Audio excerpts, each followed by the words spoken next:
A tremendous field of possible champions ready to begin the chase for the Sprint Cup. And it's so hard to pick a favorite. This race, the entire 10-week stretch, so full of possibilities. Every lap, every pass, every pit stop could become the defining moment of the season, the moment that makes the difference between holding the championship trophy and the bitter disappointment of losing out. Before the engines fire, a quick look at the standings. Beginning the chase for the Sprint Cup, Mark Martin, by virtue of his 4 wins this year, is the #1 seed with a 10-point lead over Tony Stewart and Jimmy Johnson, 3-time winners so far this year. In all, just 40 points separate the 12 drivers top to bottom in the chase, and that's not a whole lot the way the NASCAR point system works. 101,000 people here today. They could make a lot of noise, but 43 race cars can make a whole lot more noise. It's time to go trackside for the command to get the 2009 chase for the Sprint Cup underway. Ladies and gentlemen, please welcome today's Grand Marshal and Senior Vice President of Sales, Services, and Logistics for Osram, Sylvania, Tim Lesh, as he delivers the most famous words in motorsports. Gentlemen, start your engines. All right, fired up when ready. All right, crank it up again. That's my cue, Steve, again. Hey, where I got you good? Wheel line, sounds good so far. Yeah, I got you. We're timing line forward up, down there, and the timing line rear of us is right at the back of the 48 box, the front of the 37. Who is going to be the champion? It's time to begin race #1 of the chase for the Sprint Cup. We go upstairs, ready to take us through it. Dale Jarrett, Andy Petrie, and Dr. Jerry Punch. Doc? Thank you very much, Alan, and hello, everyone. Glad to have you with us. As you just heard in NASCAR Countdown, there are so many compelling stories among the 12 drivers that are in this year's chase. But I want to talk for a moment about the 31 other drivers who are racing today who are not in the chase. And, guys, who among this group could play the role of spoiler? Well, there are 3 guys that I've kind of looked at, Doc. I think David Rudiman has something to prove here today. He's had a great season so far. Let's see if he can continue that. Kevin Harvick, really been close to winning. They really need a win at Richard Childress Racing. I think he has a great shot at that today. And then David Stremme. He's had some up and down times, but he's auditioning for a ride. He starts up front. Let's see what he can do. An obvious favorite would be Kyle Busch. He's won all these races this year. No reason to think he won't keep that up today. And Dale Earnhardt Jr. had a great practice session yesterday, so he was going to run good. But Martin Truex Jr., he is a teammate of Juan Pablo Montoya. He has been the fastest guy all weekend long, and Martin Truex has been right behind him, so he'll have a good shot here, even though he is a lame duck. Guys, in last year's chase, 2 Roush Fenway drivers, Carl Edwards and Greg Biffle, won half the races, 5 of the 10. But this year, neither one of those guys have won a race. So my 2 questions are, what's wrong with Roush Fenway, and can they fix it now in the postseason? Well, that's the $1 million question, Doc. What's wrong? If they knew, they'd fix it. But the problem is, I don't think that they're going to be good enough to win the championship because they're so flat performance-wise coming in here. And it's so hard to fix that and to get it going in just 10 races. So I think it's going to be a very uphill battle for this Roush organization. Yeah, I'm not exactly sure and positive what's wrong. I think they fight their cars turning in the center of the corner. And when I talked to Greg Biffle and Carl Edwards, though, in New York this week, they felt very strongly that they had the teams and had things figured out to the point that they can be a factor in this championship. Well, why don't we ask Carl Edwards what he thinks will happen here today? Carl is our in-race reporter. His Aflac Ford starts in 5th position. Hey, Carl, Dale Jarrett, the ESPN. You have a copy? I got you, Dale. Hey, Carl, our first question comes from our ESPN mailbag and Johnny in Renton, Washington. His question is, have you learned anything about yourself or your car since you broke your foot, and anything that would increase your driving skills? Yeah, I've learned to stay away from Frisbee, and I have learned that how to be a little more precise about my throttle application. That first week at Atlanta, it was a pretty big deal to move my foot like that. So I worked real hard, on my mind and how to push that throttle. So that has helped me a little bit. Hey, Carl, I know this flat surface, this racetrack, really presents problems in handling of the race car. But what does your car need to do best as far as, is it turn the center, the forward bite off, for you to get a win here today? And was it doing that in practice yesterday? It's a good question. You know how it is. You gotta be able to get in the corner comfortably here and still turn in the center. What we were having trouble with was being tighter in the center with this Aflac Fusion, and I'd have to wait, and I'd just sit there and wait, and then the car would turn, and then I could go, where some of the guys that are faster are able to scoot across the center. So that's what Bob Osborne's worked on, and we'll find out here in a couple minutes if we fixed it, but hopefully we have it. Carl, you can agree or disagree with me on this, but is this the most difficult track for double file restarts, and why maybe? Yeah, you're probably right there. I mean, Dover will be a little bit interesting, but this one right here is tough because you're going just fast enough that the guy on the inside can get loose because somebody's on the outside of him. So it'll be really tough to see which, decide which lane's better. And I guess it really doesn't matter. You're going to get put in one. All right, Carl, thanks for talking with us. Have a great day. Now, Andy's going to talk to your crew chief, Bob Osborne. Hey, Bob Osborne, Andy Petrie here. You got us? Andy, how you doing? Pretty good, Bob. We heard Carl say in the pre-race that you guys are making a lot of changes. Car not that great in practice. So how do you arrive? Walk us through the process of how do you arrive at a setup you're going to run today?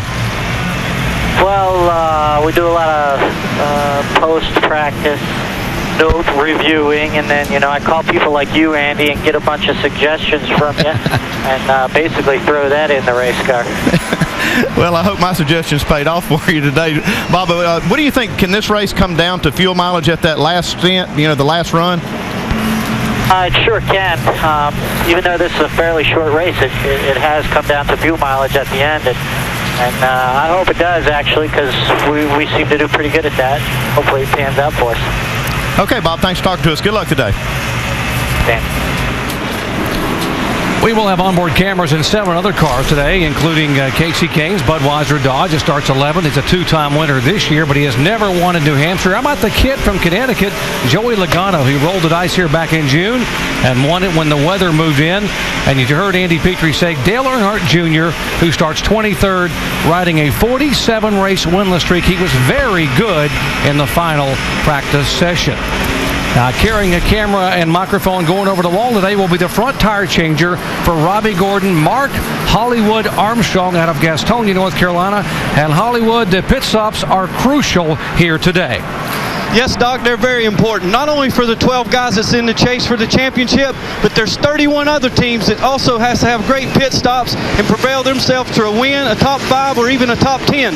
Not only myself is it important, but it's important for the guys that I work with, for all of us to come together as a team and have good pit stops up and down pit road. Good luck down there, Hollywood and the crew. It's going to be a tight one here at New Hampshire.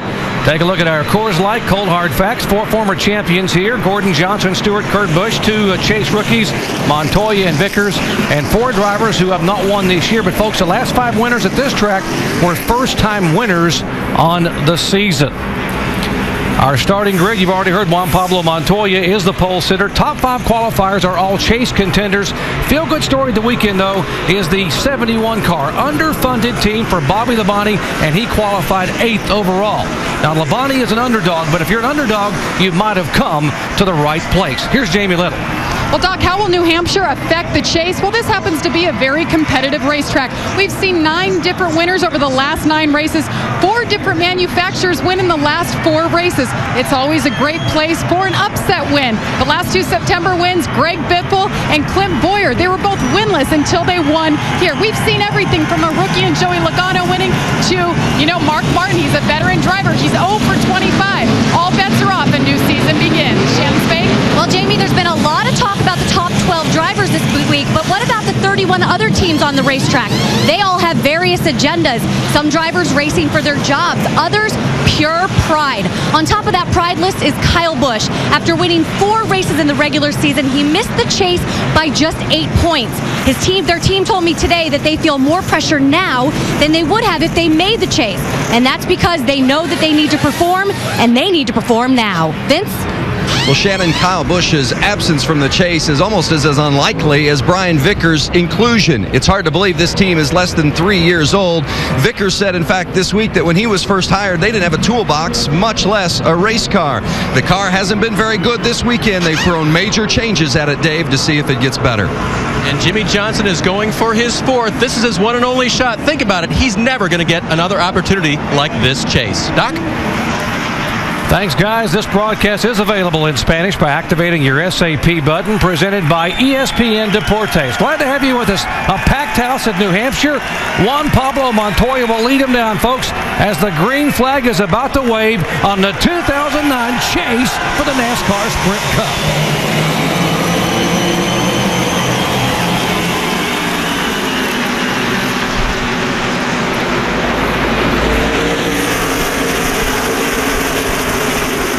Tony Stewart with a great run off of turn 2 down the back straightaway. Well, it looked like he had a plan to run in on the outside and get this lead, try to get those 5 points.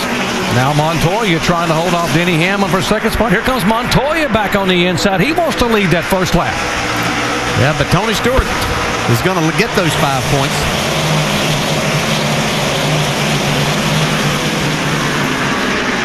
Tony Stewart had coming off 4 races in a row where he did not have a top 10 finish. A lot of people were worried about what happened to the regular season champion. Well, guess what? He's now already led a lap 1 of the chase. Well, here's a 3-wide battle to settle down to 2, but it's so hard to get going on this racetrack on the tires. They're just so temperamental of coming up to temperature, and that's what you saw right there with Tony Stewart getting the lead away from Montoya, but now Montoya's tires are starting to heat up and come in. Yeah, the start and restarts at this place are the most difficult of any racetrack that these drivers will encounter in the chase, even more so than Martinsville.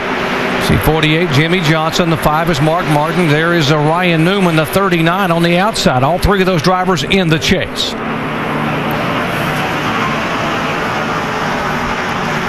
We talk about how hard it is to get grip here, guys. Since the final practice session yesterday, there's been 3 races on this track. They had a modified race, a late model race, and a 200-lap truck series race, which put a lot of extra rubber down. Well, they've been running races since we've been here. I think since Thursday. They have so many divisions that run, and so there is a lot of different kinds of rubber on the racetrack.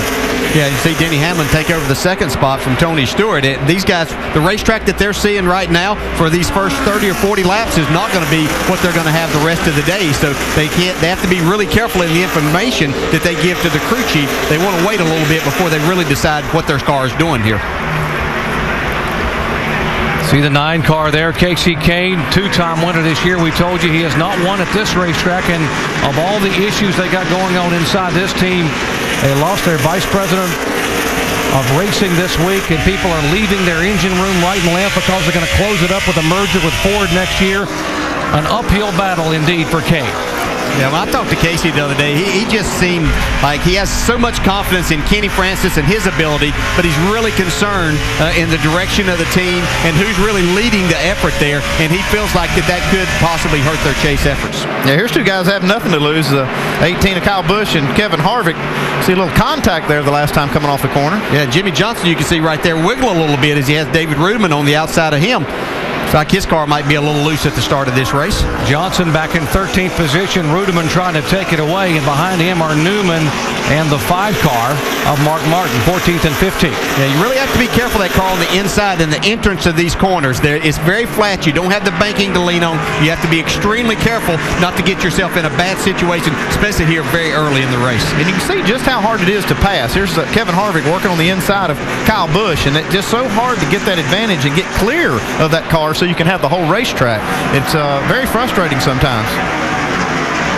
We talk about how Kevin Harvick grew up on flat tracks in Southern California. DJ, what makes a driver a good flat track racer? Well, I think it's a combination that you have to have a feel for your race car with that. Yeah, a good race car can help things immensely, but as a driver, you have to learn to let the car roll through the corners and then pick up the throttle. You really have to drive this racetrack, this flat track, with the throttle majority of the time. It's hard braking going in, but from that point, you're letting the car roll and trying to just throttle the car around the rest of the corner. Battle continuing back here. Jimmy Johnson now trying to move on the inside of Kyle Busch at his 12th and 13th position, and Jimmy will have it. Well, it looks like Kyle's struggling just a little bit here early. Well, it's the type of racetrack they have struggled at, these flat racetracks. And even though they're not in the chase this year, we saw them come here last year struggle, and they struggled at places like Pocono and other flatter surfaces. So they're probably using this as an weekend that they can hopefully improve their product on these type of racetracks. This guy doesn't need much improvement right now. He's jumped way out front. He's been doing this all weekend long. This 42 car has been the fastest car all weekend. Juan Pablo Montoya is our leader here in the early laps for the Sylvania 300 at New Hampshire. There's the margin between Montoya and the second place car of Tony Stewart. Back Stewart and Denny Hamlin have swapped it back and forth a couple times, and now Stewart has retaken second spot, and Hamlin now trying to hold off the charge of Kurt Busch for third. Yeah, it looks like Denny Hamlin's struggling a little bit in the center of the corner with his race car. That's why he kind of let Tony Stewart go on, and now Kurt Busch has caught him. I would look for him maybe to let Kurt go on and have that third spot.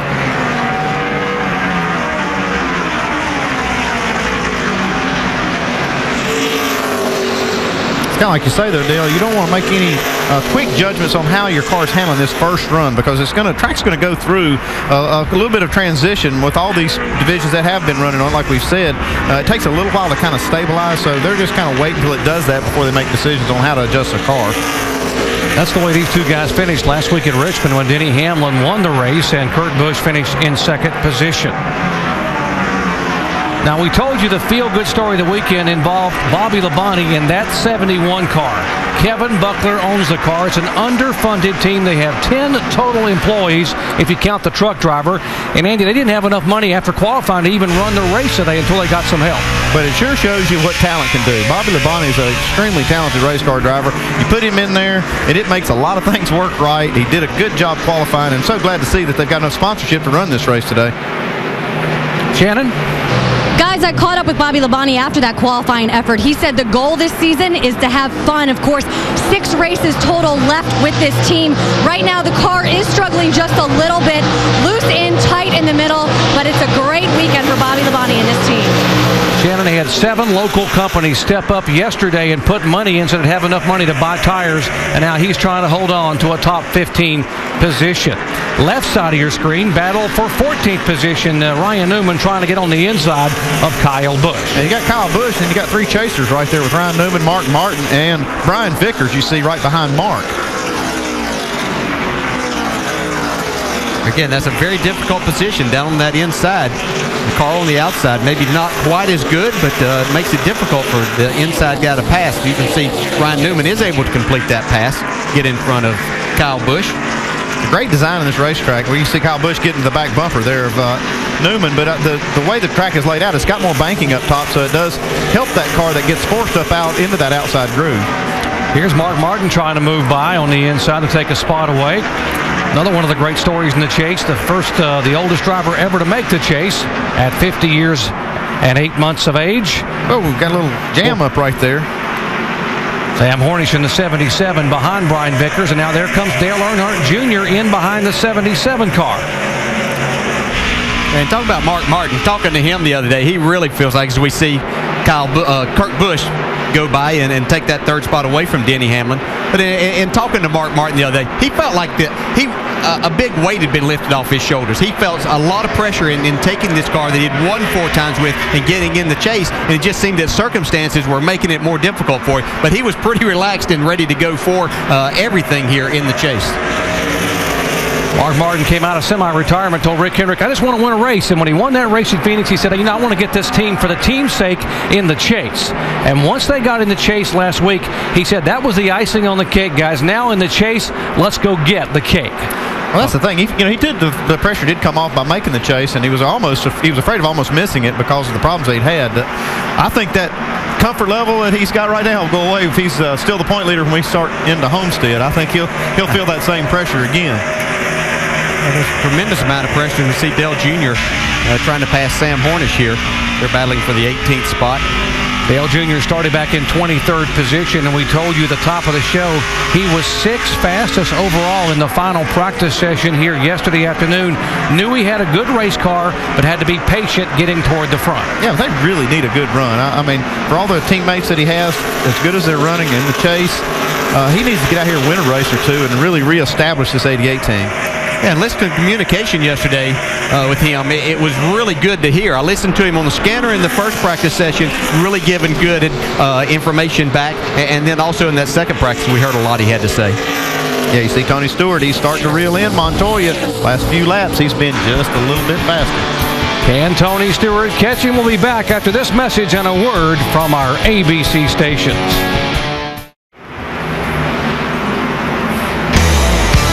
Race number 1 in the chase for the Sprint Cup 2009. Early in the going at the New Hampshire Motor Speedway with Juan Pablo Montoya leading Tony Stewart. You see the gap shrinking between Montoya and the second place car. Of the 12 drivers competing for the championship, 8 of them are in the top 10 spots in this race. Farthest back, Greg Biffle running in 25th place. You see the points. They started so closely together, they pretty much mirror how they're running on the track in this race thus far. Early thoughts from Rusty Wallace and Brad Daugherty? Right now, I'm pretty impressed with Juan Pablo Montoya, what he's doing right now with this car. Changing track conditions, a lot of races like the guys in the booth were talking earlier. I think this first stop is going to be very, very important to get his car back where it needs to be because Stewart's catching him right now. Tony Stewart is walking him down. I'll tell you, it's going to be interesting to see how Montoya and Stewart react after a full fuel run. It's going to be very interesting, but boy, Tony Stewart is on the mark. Going to have a little fight for the lead here in a couple laps. First, let's check with Jamie Little on pit road. Well, Juan Pablo Montoya has been the fastest man all weekend, but right now he's saying his car is tight. His spotter is telling him where Tony Stewart is getting him. As you see him get around lap traffic there, Tony Stewart all over the back of the 42. They're telling him that Tony Stewart is getting in harder into the corner, so to try to drive his car like that. Let's watch and see if he can do it, guys.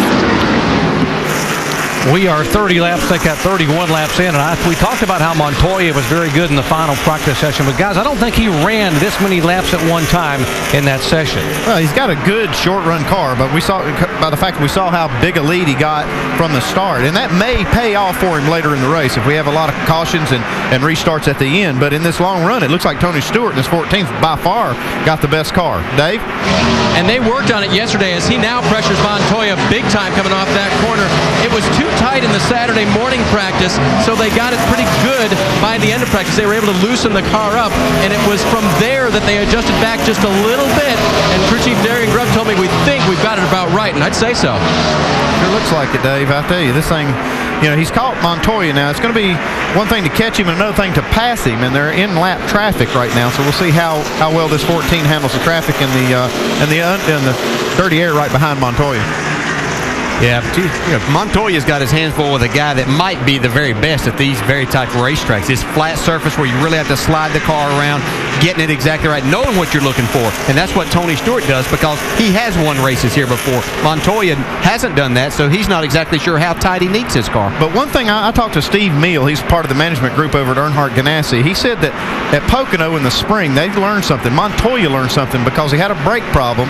He learned how to drive the car a little different. So now he is actually getting off the brake. It's how he gets off the brake and how he rolls the center of the corner that has really helped his flat track program, and that's why he thinks they're so good here this week. Yeah, I think you heard the spotter talk about he's getting beat into the corner, but if you got a tight race car, that'll only magnify your problem if you try to drive it further in. But I think that's what's helping, just you said, Andy, make this car better and be better here. As we see the 2-car, he's starting to close in on these guys too. He was great last week, and Vince looks like he's pretty good this week. Well, that's exactly right. Although he's saying the car is way loose, you couldn't tell it by his lap times. Kurt Busch consistently quicker than Juan Pablo Montoya and Tony Stewart, and running some of the fastest laps on the track right now. Kurt has had incredible success here. Remember when he won the championship in 2004? He swept both New Hampshire races, and Pat Tryson, the crew chief there on the left-hand side, kind of in a lame duck situation, but he said they are really good here. This team has a lot of confidence despite all of the negative energy that's swirling around it on the outside. There's a lot of positive energy inside.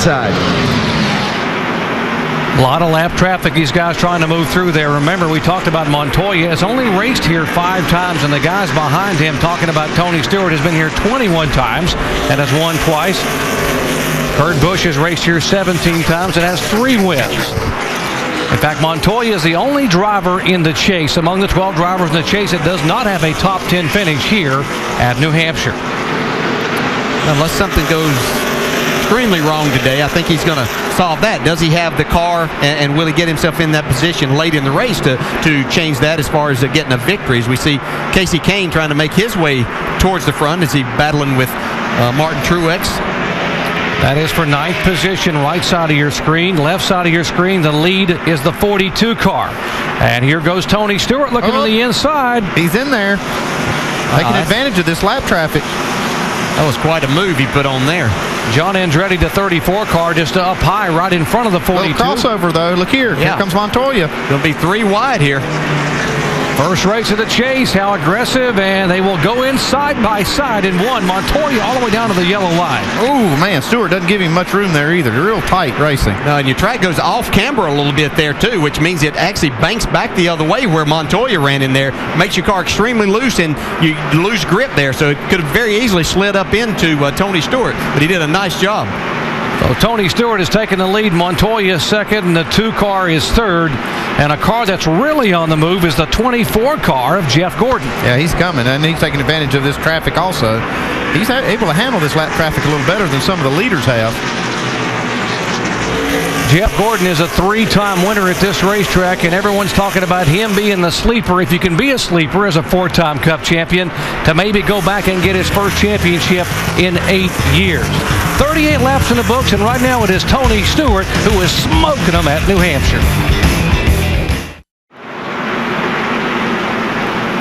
Back in New Hampshire, Tony Stewart is our leader. Juan Pablo Montoya is second. Kurt Busch is third. Tony Stewart for the second time today leading here after leading the first lap, and then Montoya took over. Tony took over 4 laps ago and now has led twice for a total of 8 laps. You see, there's the 24 car. We told you Jeff Gordon was making a move toward the front. Dave. And Jeff Gordon started 10th on the day, Doc. He's up to 5th, so he's halfway there numerically. He's also halfway there today in his own mind. Listen. And I got 3 and 4 figured, or 1 and 2 figured out. It's still too tight for 3 and 4, though. Yeah, 10-4. I will say they are in trouble if we figure it out, because I'm smoking them right now, 1-2. Steve Letarte is the crew chief. It's his job to figure it out, and I have a feeling they've got some ideas. Well, Jeff Gordon, everyone was talking about, could this be the year that Gordon gets back into the old Jeff Gordon form and goes back to win another championship? We asked him about the fact there seems to be very much pressure on this team, but there seems to be a lot of optimism. The bullseye's on other competitors that are ahead of us. I think that we're kind of under the radar, and yet I don't think people recognize how consistent we're capable of being. I think at Richmond we showed just how strong we are on pit road and how we can make improvements on tracks that we struggle at. Talk about consistency. He only has the 1 victory, but guys, 12 top 5s and 18 top 10 finishes this year for Gordon. Led almost 700 laps. He's really back to the form we saw back in the late 90s. Yeah, he really is. And in talking to Jeff, he is very confident in his race team right now and in his abilities. They've got a lot of good things figured out with this team. Are they going to go out and win 4 or 5 races in this chase? He said probably not. He said, but we can win in the chase, and we feel like that we're the most consistent team out here right now. So he's really optimistic about his chances. See David Stremme coming off the corner here in front of Carl Edwards and Jimmy Johnson. This 12 team really has kind of re-energized since they've announced that David Stremme will not be in this car next year. And sometimes I think that's a driver racing for a job. I've said that many times, but Stremme doing a great job today. Man, he is loose off that corner. He's driving it. Yeah, I think we heard him say that they've gone and put a lot of the stuff that Kurt Busch and his team have been utilizing, and that it seems to be really working out, and David really likes the feel of his race car. Shannon? And this is a team racing for their job right now, especially David Stremme inside that car. What a weekend it has been for Stremme. Qualified 6th for this race, guys, and right now he is having a strong run. Actually, one of the strongest of the seasons because he has not had a top 10 all year. The car is pretty good underneath Stremme right now, just a little bit tight. Dave? And right behind him in 7th, Carl Edwards looking to the inside now. Crew Chief Bob Osborne, as you talked to him at the start of the race, guys, he related to the fact that they didn't have a very good practice and they were throwing a lot at it. I said, how quickly would you know if you got it right? He said by about lap 5. Well, Carl radioed in lap 5 that they were a little loose in and a little loose on the gas. But that condition went away, and it looks more like a decent long run where it got just a little bit tight over the run. In fact, most recently, he said just a little tight in the center. One thing they did tell Carl, don't worry if the 48 wants to get around you because he's one of the fastest cars on the track. Jimmy's car has stabilized and looks good today as well. For those that did not hear NASCAR Countdown a little bit ago, Carl Edwards, crew chief, just threw the kitchen sink at that car this morning, made all kinds of wholesale changes.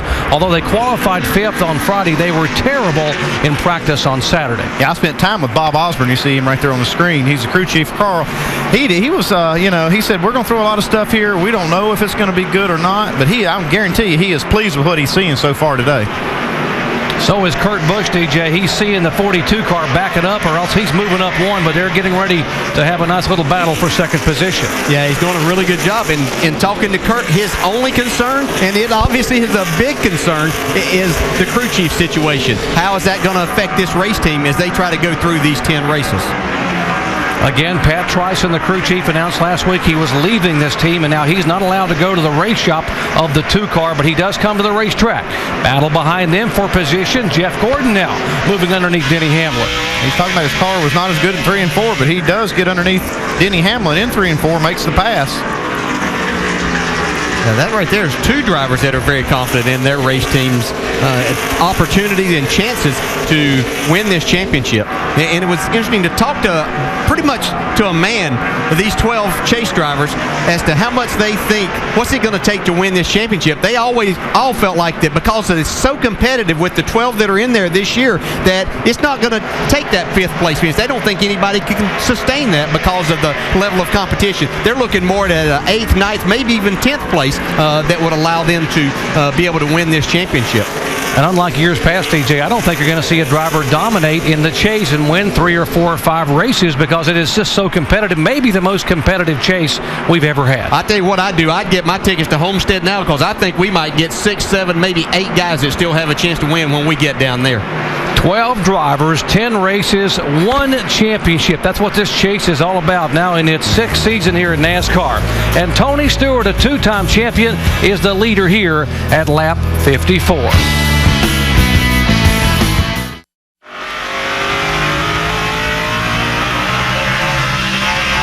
Back in New Hampshire, Michael Waltrip just going a lap down. That's Tony Stewart you see ahead of Michael Waltrip here. We're working lap 58 of the Sylvania 300. New Hampshire Motor Speedway, race 1 of the 10-race chase. We just joined our coverage. We've had 2 leaders, 3 lead changes. Juan Pablo Montoya has led once for 35 laps, and now Tony Stewart, who is currently our leader in that 14 car there, has led twice for 24 laps.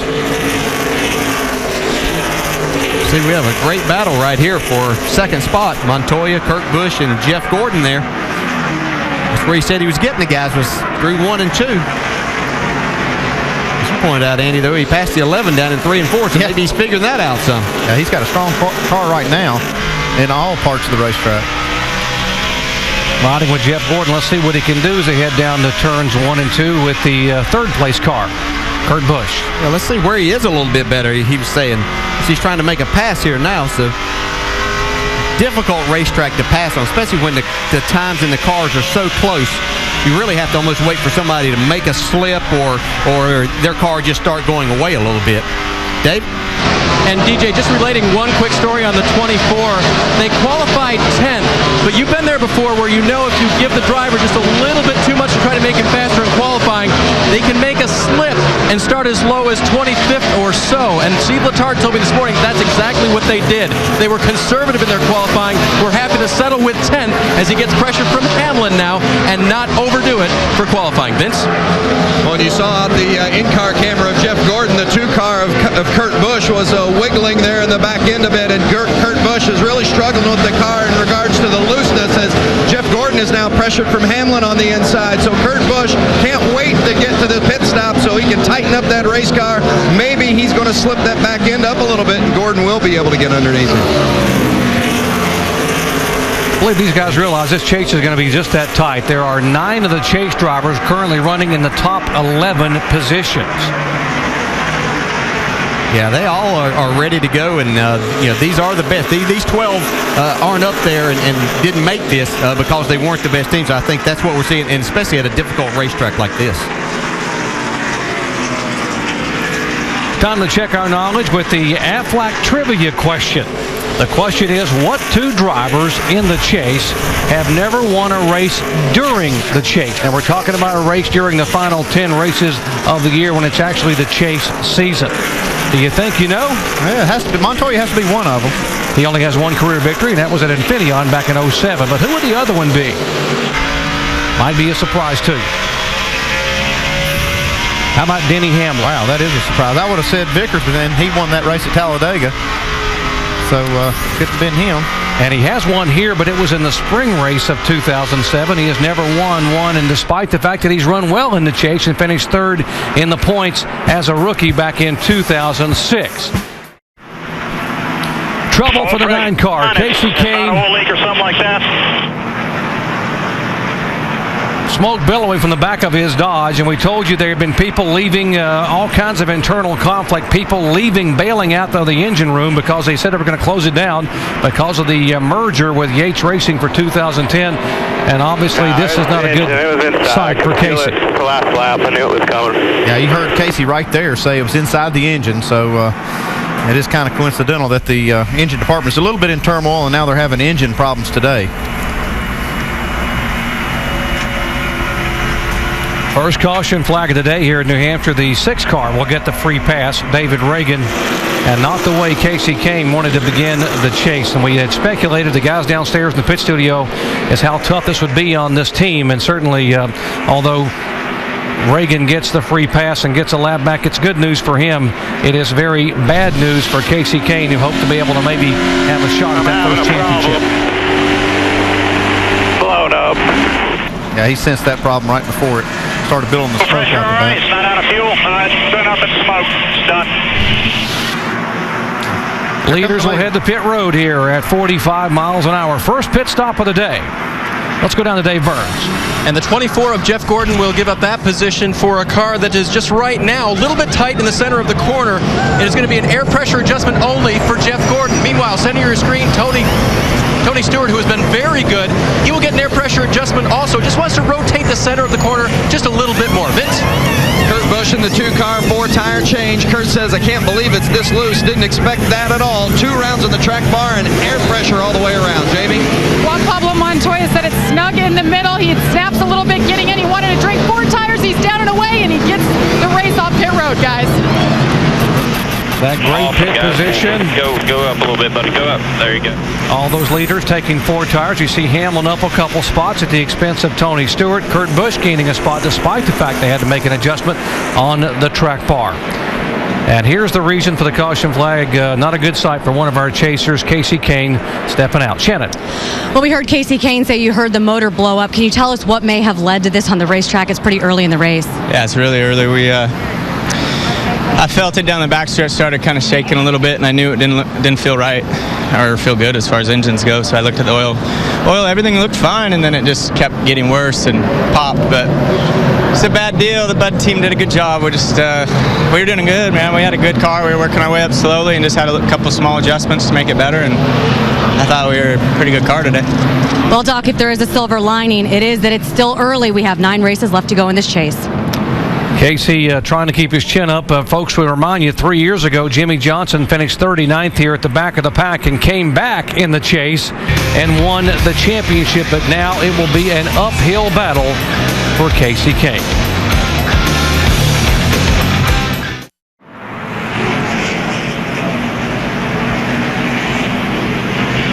Under caution here at New Hampshire Motor Speedway, the 9 car of Casey Kane erupting an engine, headed back to the garage area. Race number 1 of the 10-race chase for the NASCAR Sprint Cup. Well, it's a good opportunity this last pit stop to get a lot of adjustments made on cars that were not handling the way the drivers wanted them. So it was a welcome caution flag here. Yes, certainly. They probably see now exactly what the racetrack is going to be for most of the rest of the afternoon. There's the 7 car of Robbie Gordon. Now the front tire changer, Mark Hollywood Armstrong, wearing a camera and microphone. Let's watch him at work on pit road. Okay, fans, we're about 10 stalls away. We're going to pull 2 spring rubbers out of the rear, so we'll just take our time up front, but pay attention to all the brake dust.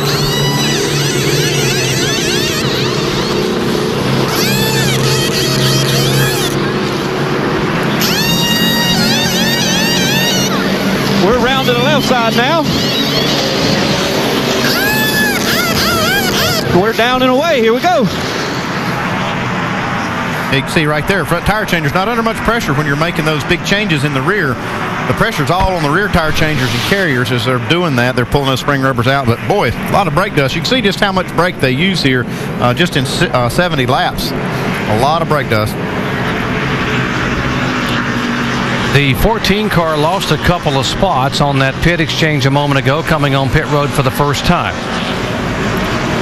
Now let's look at the breakdown and see exactly where the time was lost. Well, you see only 0.4 of a second on the crew, but the drive time down pit road, which we call the driver, is a couple seconds difference right there, and that was the difference. You see the total there Now this is the right side and the jack and the left side. And the way we do that, you look at, this is the way teams analyze their pit stops. And you go to the right side, you see there's only a 1/10 of a second difference there. Very close on the jack side. And just a few tenths difference there on the left side. That's where it's just a little bit slow. And you see it's so competitive. And coming off the racetrack and you're talking about tenths of a second to make these positions up. That's why so much pressure on these crews. Right here, the front tire changer and carrier pretty clean, and just a tick off on that left rear. So a mere 0.4 of a second cost Tony Stewart a couple spots during that stop. Back in New Hampshire, still under caution for the first time today here, NASCAR Sprint Cup Series action. And now this is what the drivers have been talking about all weekend, DJ, because back in the June here when we had the double file restart, it was mayhem. We had chain reaction crashes, one that took out 8 very good race cars. I know Jeff Gordon even commented that if you're in the wrong spot or the wrong line, you could be in serious trouble. Yeah, I always felt like that this was the most difficult racetrack for me to get your car hooked up. You go down in the corner, you don't have any banking, you got low air pressure, you drive sideways off a turn 2, you just can't get any grip, and it goes that way for about 2 or 3 laps. Every one of these guys in the chase that I talked with, very concerned about these restarts. They think if they're going to have a problem, that's where it could develop. And the cars are just so twitchy, like I said, on low air pressures and cold tires, and everybody's trying to steal spots from each other on these restarts, so it's going to be exciting here. Here we go. Montoya has chosen the outside line. Remember, he has to be the first car to the start-finish line. No one can pass him until they get by the flag stand. He's already getting a little help from Kurt Busch there, trying to bump draft down in. See if Denny Hamlin can hold on. Coming out of turn 2 will be the big spot. See Tony Stewart now coming down to make it 3 wide. Here we go. Kurt Busch will back out, say it's way too early in the chase to be this crazy. Look at to the 99 car. Carl Edwards in there. Oh, Tony's loose, though. He's chasing that car up the hill. Not much room. Montoya's got him cleared. Now it's between Stewart and Hamlin. Kurt Busch, 2nd, 3rd, and 4th. So far in the 2 restarts that we've had, the start of the race and that first restart there, we've seen the outside lane be the lane of choice as far as the driver that leads back to the Hamlin slid the left arm finish line. Yeah, Denny Hamlin trying to make that work, get away from the 14. Got a couple of Hendrick teammates back there, 48 and 24, running side by side, and all these chase competitors running right there in the top 9. The top 7 cars are all chase contenders. Top 8 cars. Yeah, Mark Martin just moved into that 8th spot. Jimmy Johnson now on the inside is going to try to make a move on Carl Edwards for 5th spot.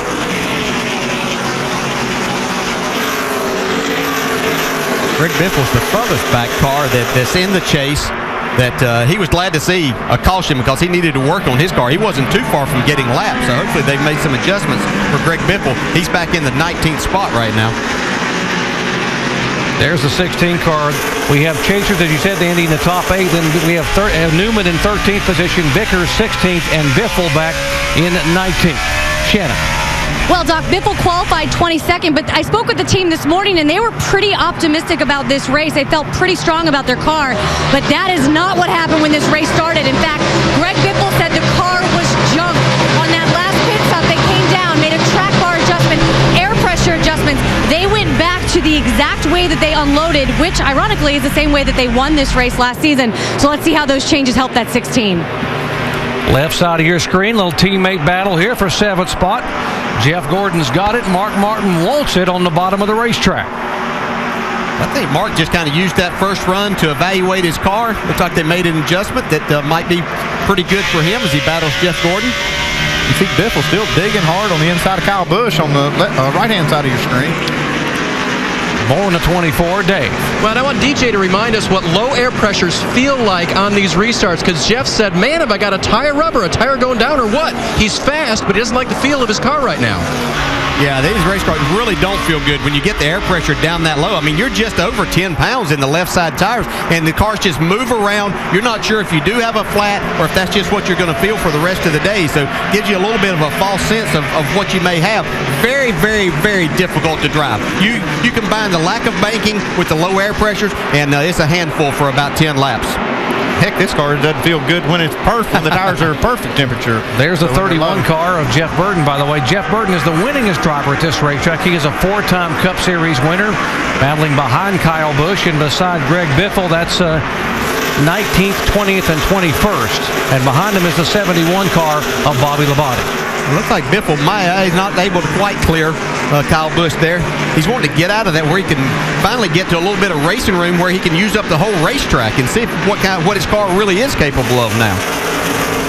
Oh, got a car going up out of the groove now. That's Matt Kenseth.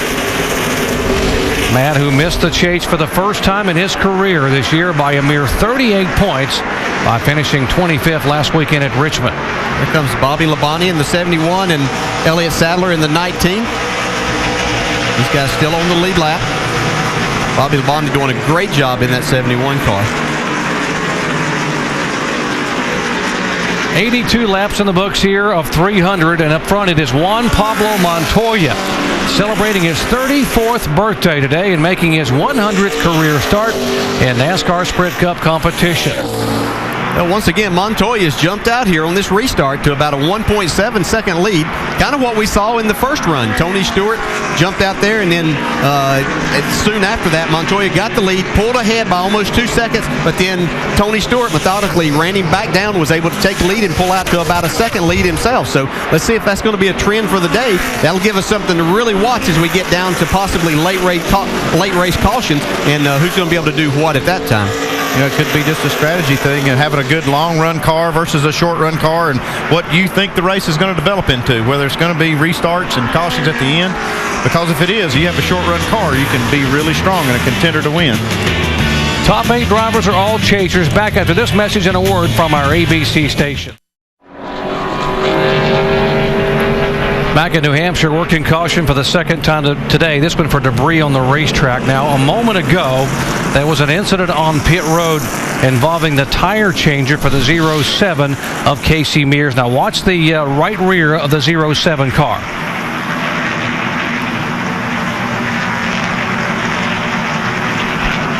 You see right there, the tire changer gets up and gets clipped by the 11 car. It looked like that could have hurt.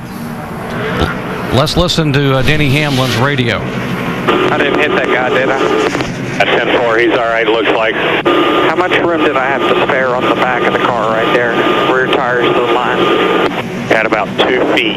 The back bumper was inside the box, so the back tires are what they go off of, so you have about 2 feet there. That was the very first pit stop that we saw earlier on. Now, Clint Pittman was the man who got injured. This is his replacement, Shane Church. What had happened is they dropped a lug. It slowed up the stop.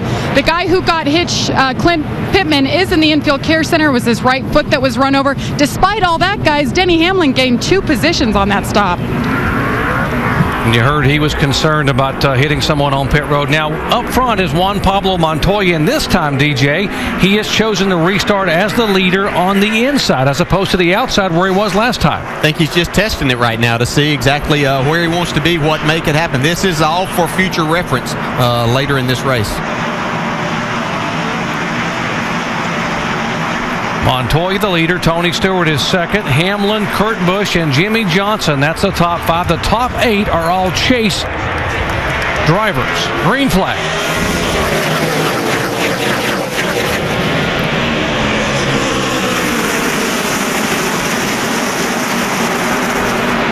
Let's see if Montoya can get a run. Looks like he's got a pretty nice run off of turn 2 this time.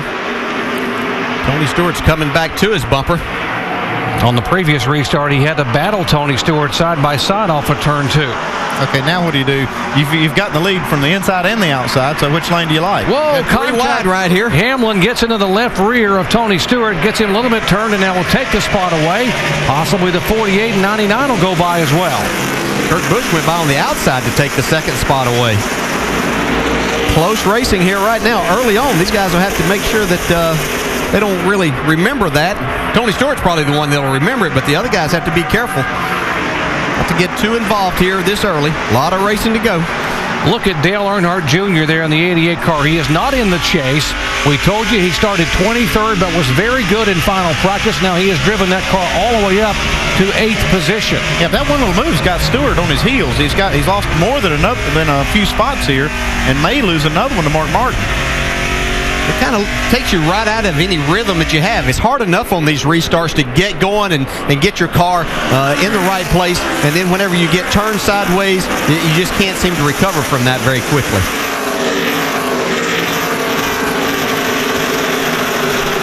Show you again, there was almost a 3-wide incident out of turn 4. Watch the 11 car now move to the inside of the 14. You can see Tony was slipping a little bit. Kurt Busch had gone to the high side. Denny Hamlin saw an opening on the bottom, got into the left rear of Tony just a little bit. Kurt Busch goes by. Let's look from Carl Edwards' car right here. See, it's like Tony Stewart did not know the 11 had Easy, see that 14 backing up. Had that nose right up under his left rear. Well, when you're down there that far down on the racetrack, you don't really expect anybody to be any further down than that. Dave? Tony has reported no problem with his race car, although he did ask, please tell me who hit me. I paraphrased that. And remember, Tony is a driver who really doesn't like to be distracted. Last week at Richmond, he had 3 things happen during the race that were all distractions, and they get in your head. I think it happens to a lot of guys, but Tony's one of those guys that he'll recover here, but it'll take a few laps. Years ago, once Tony Stewart told me, he said, Doc, I'm like an elephant. I said, you mean you like peanuts? He said, no, I've got a very, very long memory. And I internalize things, and so we'll just wait and see how that'll work on the racetrack. Got to be very careful here in the chase races. There is the 24 car. Jeff Gordon being shown back in 12th spot. Back behind him, Clint Boyer in 13th, and Martin Truex Jr. in the 1 car in 14th spot. Yeah, he was 10th on the restart, so he's lost a few spots trying to get him back here. Actually might even lose more.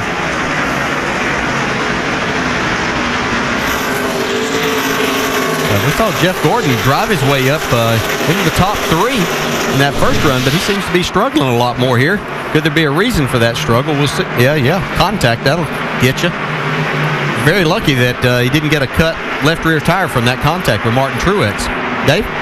And right now, Jeff is reporting no drive off at all on that race car, so that's what is affecting the 24 at this point.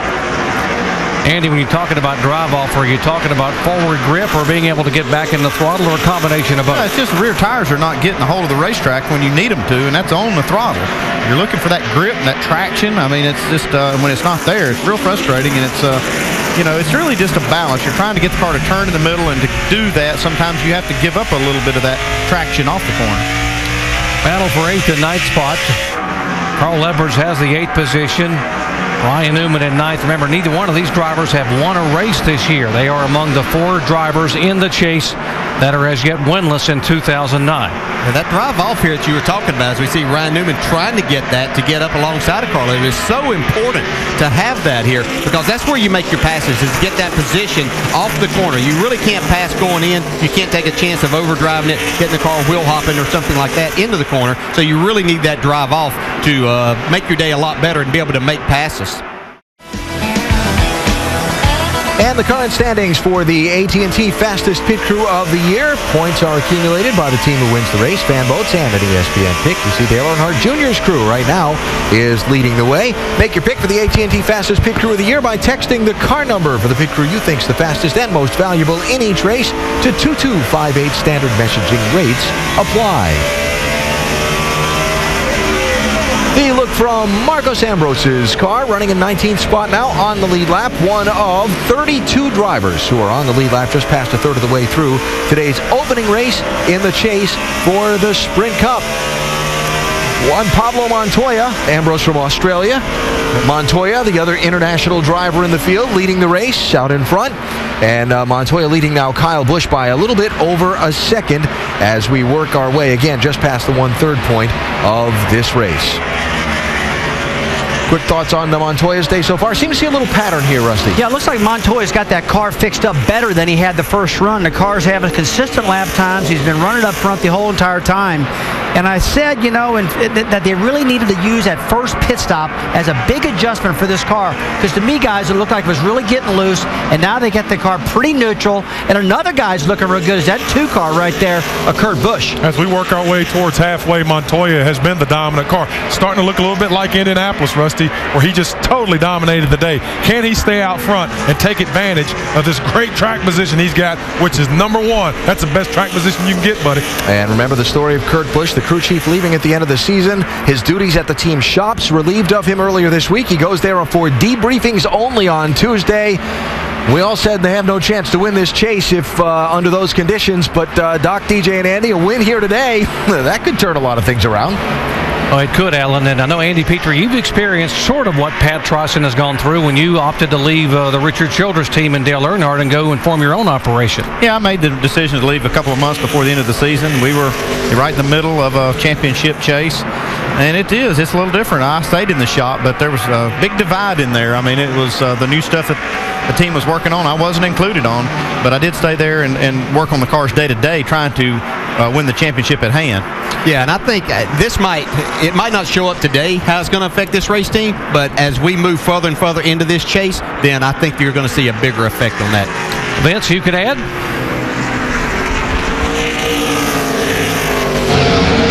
Busch and Pat Tryson, they feel a little extra urgency, guys, as you're talking about their situation and how it might change as the 10 races progress. But Pat Tryson told me today, he said, I don't feel additional motivation because of my situation. He said, this is how we're defined, winning championships. That defines you as a crew chief or as a driver. He said, you don't need any extra motivation to want to win the championship.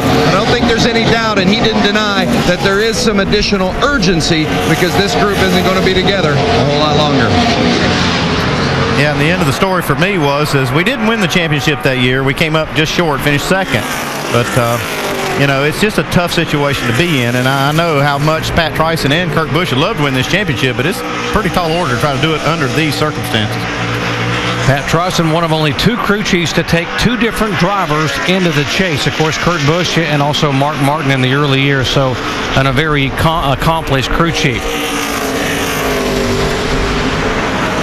The leader up front there, Juan Pablo Montoya. Now, we mentioned that Juan Pablo has come from open wheel in Formula One, so when he came here as somewhat of an outsider, we asked him, who did you go to for advice? I know every time I need to ask somebody something, and most of the time it's Mark Martin. It's always been very helpful. He always, every time I have any doubts of what I'm doing, if I'm doing it wrong, I normally go to Mark, and it's always been very open about it.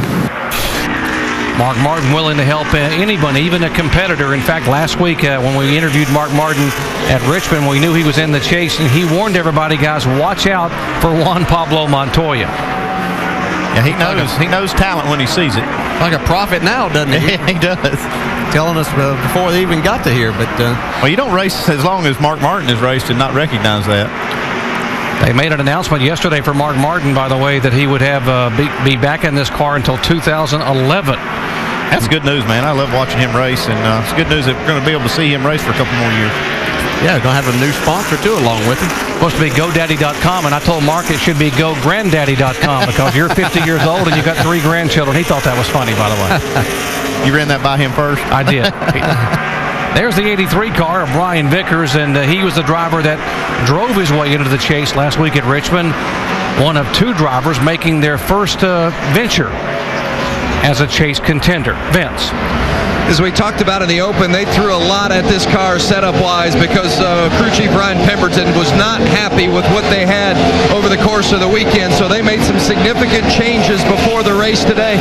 And he said this is not their kind of track, and I think Andy maybe made mention of it earlier today about the fact that they want to try to get through this, survive this race, because they feel like they've got some other tracks that are more in their wheelhouse coming up here in this stretch. But right now, get through it. And I reminded him, I said, yeah, but you told me the same thing last week at Richmond, and you ended up having a great run. He said that was the best I've ever seen Brian drive on a short track. We need another one of those today. So we'll see how it progresses for the 83 and Brian Vickers.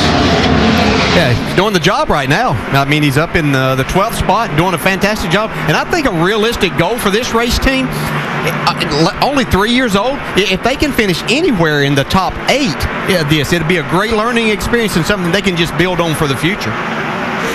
They certainly have, and up front it's starting to heat up a little bit there. The Kurt Busch in that blue deuce running down the 42 of Montoya. Now, Busch has not led today. We've only had 2 leaders thus far, Tony Stewart and Juan Pablo Montoya. He's put some pressure on Montoya. It's getting a little tougher the closer he gets to the back bumper there of making this car turn and try to drive under this 42, but he's got a good car today, Jamie. He sure does. I talked to Brian Patty, crew chief for Juan Pablo Montoya, and he said, I'll tell you what, now that we made the chase, it's game on. He said, this is a group effort. You see Brian Patty there on the left-hand side. He said, yeah, sure, we brought the latest and greatest car. It's a brand new race car, but my driver brought another gear here. He has been on it all weekend, and yes, everybody's asking if they're capable of winning, why don't they? He said, we're going for wins. Now that we made the chase, no more points racing, as you see him hanging on to the lead. This team has been very good on flat racetracks. Remember the Indianapolis Motor Speedway where Montoya led 3 times for 116 laps, only to have that mistake on pit road. And they also had a good run at Pocono where he finished second a week later. So flat tracks and that 42 car seem to go pretty well together. They took the harness off that driver. Said, go get them, boys, and you're free to go now. You can see a little bit of a pattern, though. His car seems to fall off a little bit after they run some. Kurt Busch able to run him down here. Looks like Kurt, who was fighting a loose condition, maybe has his car tightened up, but still not able to get by, make that pass in. Yeah, you drive right up on the back bumper, and you start losing a lot of that air that you had on the nose, and it's hard to get by. And Montoya knows that. He's playing this thing pretty tough. He's just going to hold that track position, as long as he can. And get another caution, and he gets those new tires on, then he's able to drive away again. Yeah, here's 2 drivers that struggled a lot of the year. Kyle Busch not making the chase this year. And then Kevin Harvick looking like they've been running better here lately, but it's not transferring over to today. They thought they had a better car than this to start today from practice yesterday. They are back in 25th and 26th position. Harvick coming off another top 10 finish as they really had gotten their act together, finishing second at Atlanta and 9th last week at Richmond, but not today. Cars on pit road. Pit stops happening here at New Hampshire Motor Speedway. Jimmy Johnson will come down. You see Jimmy Johnson will be the first to hit my area, and they are going to make an air pressure adjustment for Johnson and a no wrench in the way. Yeah, it'll be a wedge adjustment for Johnson as well. His car needed some drive up. Vince?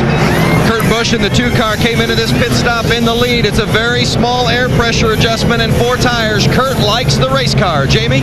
Pablo Montoya in the 42. Remember, they won the race off pit road. The air pressure adjustment. Track bar up this time. 4 tires for Juan Pablo Montoya. He's down and away, and he wins the race off pit road again. Very close off pit road. Great adjustment there for Montoya, and by virtue of having that first pit stop, boy, that's a great way just to rocket off of pit road. By the way, we are under caution for the 3rd time debris that in turns 1 and 2 on the track. Yeah, that first pit stop paying off huge for Montoya, but Earnhardt Jr. also gained 2 spots, and he's got a good car too. I've watched him. See right there, just having that position means so much. See right there, Kurt Busch just barely losing another spot to the 11 car. Ooh, that's tight. We saw DJ Hamlin how pulled way out on the racetrack. Is that sort of pit roadsmanship there as far as being able to get a shot with a guy coming down? That's a chance you take. You can pull out there. It's just a matter of whether he decides to let you there or run into you. Well, they ended up getting a position in front of the 2 car. We wrap up the 3rd caution with Juan Pablo Montoya once again getting the lead on a set of pit stops. You see he's chosen the inside lane for the restart. And Rusty, pit stops and pit road speed is on your mind. Oh, yeah, it's really on my mind right now. Look at Montoya. This is the 2nd time in a row he's got down pit lane from one end of the pits all the way to the other faster than anybody. But guys, it starts bringing some problems up. I watched him do the same thing at Indianapolis. He was really pushing his pit road speed. We all know what happened there. He got busted for speeding. So if I was a crew chief now, I'd be telling him, watch your tack. Don't make sure you're going too fast on pit road. We don't want another problem. And something to keep an eye on as we go into the second half of this race. We're 5 laps from halfway. It is Montoya and Denny Hamlin side by side for the restart. Up to Doc, DJ, and Andy. Side by side for the restart. We're going to show you the leaders telemetry, and we'll listen into the spotters as we go full throttle with Degree V12. Doing awesome work, man. Stay after him here. Hey, ready. Stay ready. You ready? Green flag, green flag, green flag, green flag. Still outside.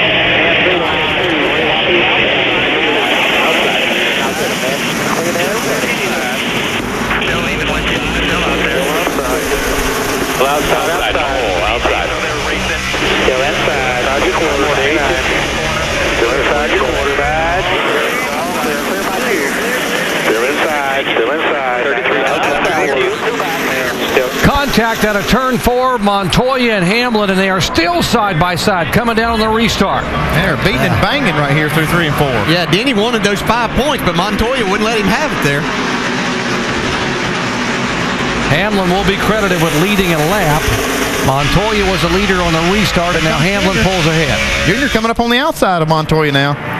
It almost looked on that restart as if Montoya might have missed the shift, couldn't quite get it in to maybe third gear there. Dale Earnhardt Jr. on the high side. That's the highest he has been all day, starting back in 23rd position. He's got a good car, too. I've been watching him. He's been slowly making his way up. Lap times are good. Now they're in a great position on the racetrack. Man, look at him. He's pushing Hamlin off the corner.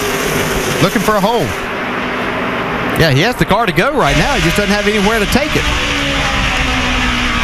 Got Kurt Busch chewing on his rear bumper. Yeah, see Montoya really loose right there in the center of the corner. Kurt Busch now moving on the inside of the 88, and that's Tony Stewart watching that fray from back there in the 5th spot. See Jimmy Johnson now at the back of this lead group, right behind Mark Martin. Throw a blanket over this group.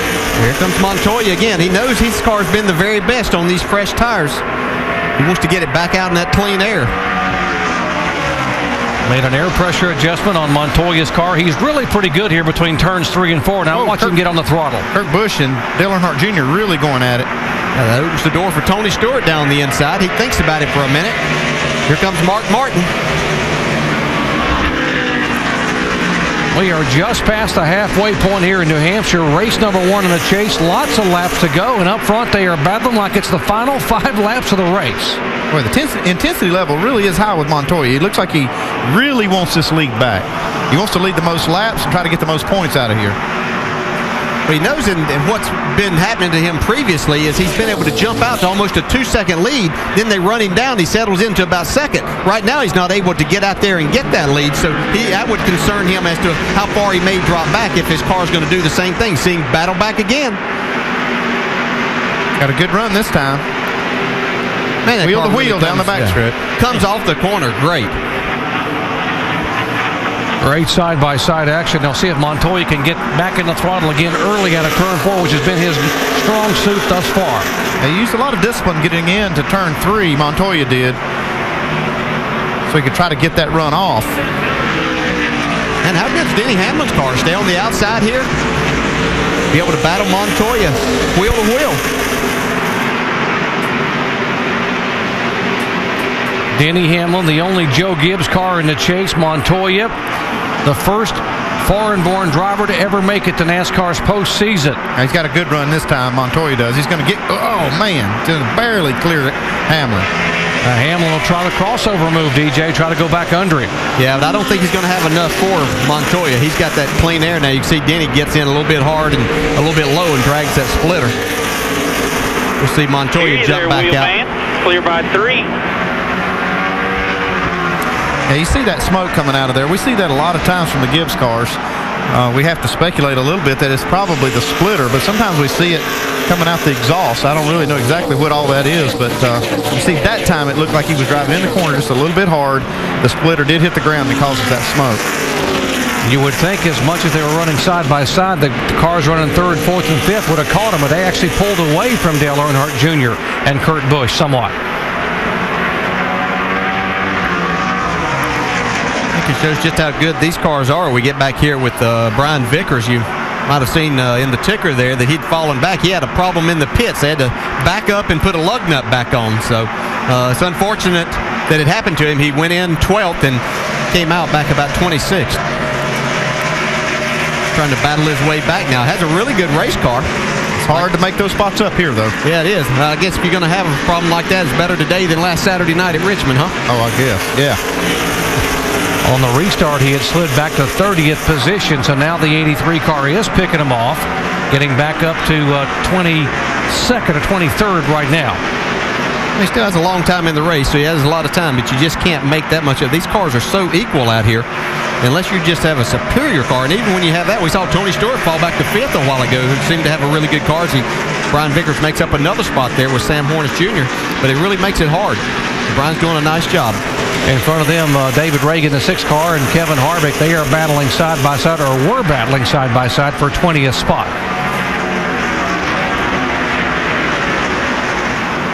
Here's the 5 and the 48, Martin and Johnson, the 3-time champion, and the 50-year-old who wants to become a 1-time champion when this year is done, as they battle for the 6th position. Yeah, you see just behind them, there's Jeff Gordon. He's got his way back up, made his way back up. So the 3 Hendrick cars that are in the chase, as Jimmy Johnson takes that spot away from Mark Martin. Like Jeff maybe has his car running better too. You got all 4 Hendrick cars in the top 8 with Earnhardt Jr. running 3rd. And look at the point standings. Right now, it is a veritable tie, Hamlin and Montoya. The damaged car of Eric Darnell having tagged the wall. That's the reason for the caution flag for the 4th time today here at New Hampshire Motor Speedway. Now, strategy may play out here. Let's check the leaders coming down pit road. Dave Burns. Dale Earnhardt Jr. was running 3rd. He will come down pit road. They don't want to change the balance on this race car because it's so good. The only thing he'll take, Sunoco fuel, and then he'll be out of here. Vince. The 2 car of Kurt Busch is coming in, and Kurt was a little bit upset because he didn't think they should have been coming in. As you see him there on the top, fuel only. Oh, contact first, the 2 car of Kurt Busch.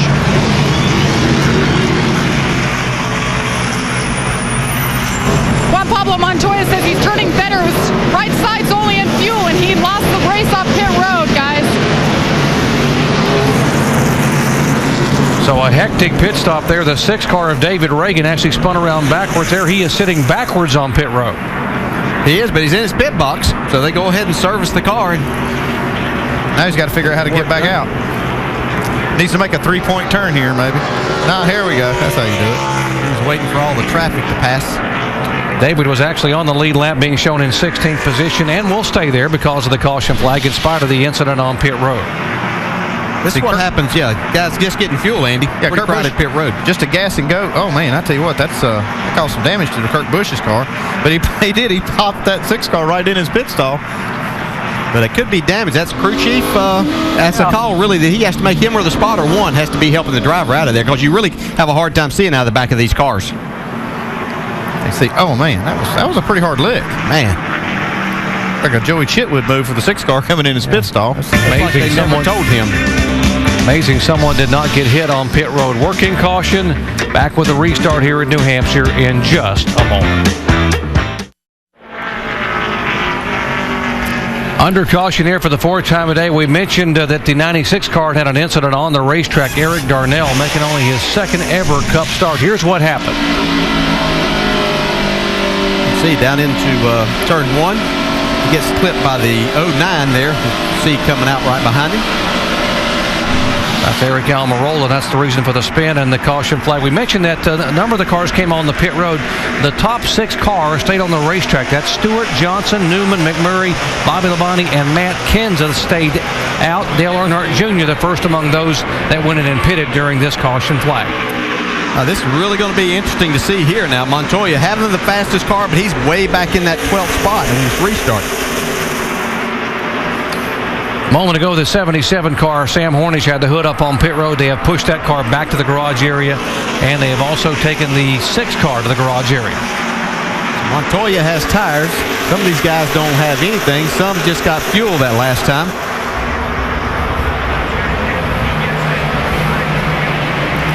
See what makes the real difference here. Yeah, look at Bobby Labonte, the 71 car. He stayed out right there, gained a lot of track position. This is a good opportunity to do that with those other cars pitting. Stay out here. This is could be a turning point in the race for the 71 while they jockey like crazy behind him.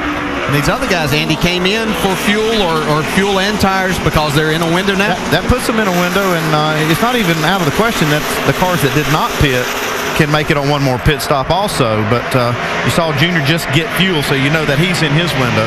Look at Juan Pablo Montoya now, methodically working through this traffic. DJ, you talked about how far back he was and how careful he had to be. Yeah, he's not that far back anymore. He's up to 7th spot and trying to go for the 6th spot right now. That's just a fast race car. Oh, trouble here. We've got a big crash here. A lot of cars. Logano. 34 cars involved. Half a dozen cars. John Andretti's involved. The 7 car, Robbie Gordon down there. Paul Menard, the 98 involved. Doesn't look like any chase cars are involved. Michael Waltrip, the 55 down against the wall. Or something. That's the risk of getting caught back in the back. Yeah, we're moving. We're coming around. We got a little bit of left rear damage. And I'd have to say that this kind of thing is what those guys that did not pit that last time, what they're counting on are getting more and more caution laps to help them get to and we still that have next pit stop. one more pit stop regardless. So this is trying to make it on one more pit stop. Now let's show you what happened here a moment ago. Now watch a 24 car. It may have just brushed the wall coming off. There's Gordon, top of your screen. Like just brushes the wall. Gets kind of bottled up behind him, but you see it might have been a little bit of a chain reaction, but you see Sadler starts the big accident in the back. Yeah, I don't know if he got touched by the 7 car there or if he just got loose on his own coming up out of turn 2. See the 98 car, Paul Menard, nosed into the wall. 34 of Andretti is there. Watch it again, this time from Joey Logano's viewpoint. Actually, Logano gets in the left rear of Sadler. That's what set this off. Just keep digging, watch them there.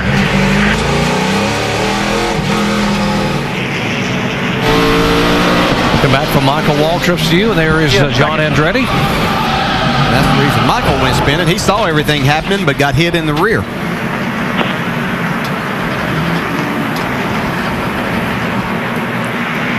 A different angle here. You see there's the contact, the 20 and the 19, and then the chain reaction behind them. Once they start spinning, all the smoke, nobody can see. As we work caution here in New Hampshire, we remind you that tonight the NHRA Carolinas Nationals is on ESPN2 at 7 Eastern Time. And the NASCAR Now post-race edition with all the action from New Hampshire, 10 Eastern tonight, ESPN2.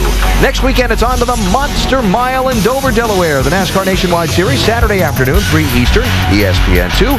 And the Cup race is presented at Dover by Burger King. 1 Eastern next Sunday. That's here on ABC. And don't forget, NASCAR's Camping World Truck Series going to run in Las Vegas next Saturday night, 9:30 Eastern. That one is over on Speed. 129 laps to go and a wide variety of strategies employed on the last set of pit stops and a wide variety of action on the track that some of these guys have to watch out for. Well, you got that right. Major changing point in your race, lap 165. You see Stuart Johnson up front right now because of pit stops. But restarts can be very important here, guys. They're going to have double file restarts. And one thing I'm very concerned about is these guys getting their splitters into the guys' left rear tires and blowing tires out. We've seen that a lot this year. And, guys, that can be one big problem, that splitter. Speaking of splitters, let's split off to our Craftsman Tech Garage. Tim Brewer has a little bit more on some things to watch out for in this close racing. Mr. Brewer? Thanks. Rusty's exactly right, folks. When you put these cars side by side, the drivers have to be very particular because when they're beating tires, that's one thing. But when the sidewall of the tire gets next to this splitter, it's just like a knife edge, and it'll actually cut the sidewall out of that tire. So these side-by-side restarts, that's going to be very exciting.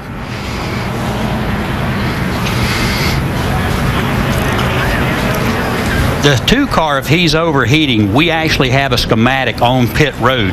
And we take a picture of this before the race so the crew chief can actually tell the crew member which number of tape he wants to take off. By removing this tape, he's going to have a lot more adequate airflow, going to cool the engine down. All right, Tim, remember that Kurt Busch had the contact on pit road earlier when he was leaving after just getting a fuel-only stop, and David Reagan's car was still coming in, so that contact you talked about, Rusty. Yeah, you see Pat Trice with his binoculars looking at the nose of that number 2 car. Kurt's reporting to him that the car is overheating right now, so they're going to have to either get that debris off of there or pull some tape off, like our Tim Brewer just explained to us down there in pit road. You know, guys, we roll in with 127 laps to go. It's going to be interesting to see exactly how strong Montoya is. He and Denny Hamlin both start back there at 7th and 8th. These are 2 of the strongest cars in the field. Montoya's led 105 laps. Can he get back up through the field and get to the front? Brad, you got a point right there. 42 cars back in the traffic right now. And the 2 car of Kurt Busch has got some right front fender damage and a motor overheat. So 2 problems on the 2 car. We have doubled up for the restart, so let's go up to Doc, DJ, and Andy. It is Stewart and Johnson on the front row. Again, guys, the top 5 cars did not come in on the previous stop, so it is... take a look at what's going on the left side with the 14. A problem right here on the axle cap you see on this 14 car. If that thing comes off now, that axle doesn't really have anything to retain it other than just centrifugal force. Thank goodness that's not the right rear, or the axle would fly out of it. That's going to be a problem, though, even on, like pit stops. That's what indexes that wheel on pit stops. Tony Stewart, the leader, that will bring him down to the green flag, and we'll keep an eye on that axle cap as he hammers the throttle and pulls Jimmy Johnson by half a car length. How long will that stay on there, Andy? Well, it'll stay a while because you see as the car goes around the corner to the left, that centrifugal force will force that axle inside. It won't try to pop out of there. But if that cap falls off, it's really going to affect their pit stops.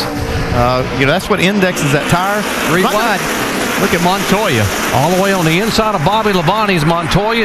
Jeff Gordon on the outside, and Montoya will take those spots away.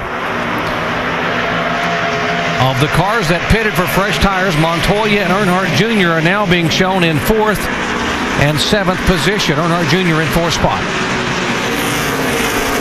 So we got trouble here. A little contact with Jeff Burton going around. Outside. Spin behind you, outside. Caution down, turn 2. Caution down, turn 2.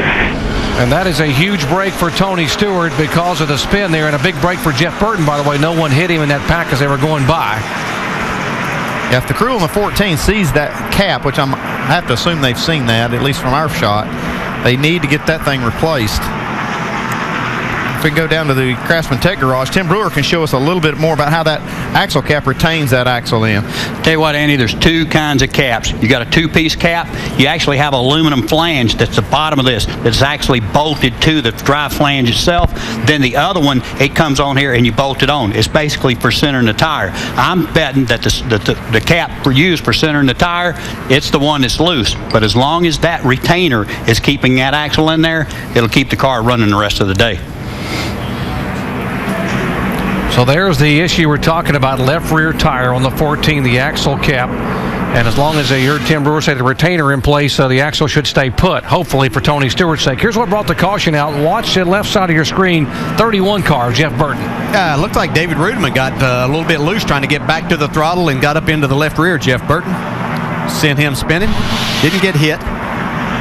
Okay, pit road's open. It looks like Stewart's going to stay out. Don't see any takers thus far as most of the other leaders just pitted on lap 162. Now, we just saw the 20 car of Joey Logano driving through that fracas a moment ago, and we're going to award him our Gillette in the clutch moment move. Watch this. Stay low, stay low, stay low, stay low, stay low, stay low, stay low. Good job. To find out how your favorite athletes prepare for success, go to ESPN.com, search Locker Room Report. Good move for Joey Logano, the rookie. The 14 did stay on the racetrack as Andy predicted. Dave, what's going on? And Doc, they told him to stay out, and then Darian Grubb was cryptic in his vagueness. He said, "Is it feeling all right for you?"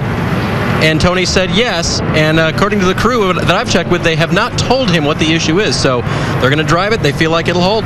Yeah, Tony won't feel that. You're not going to feel that from the car.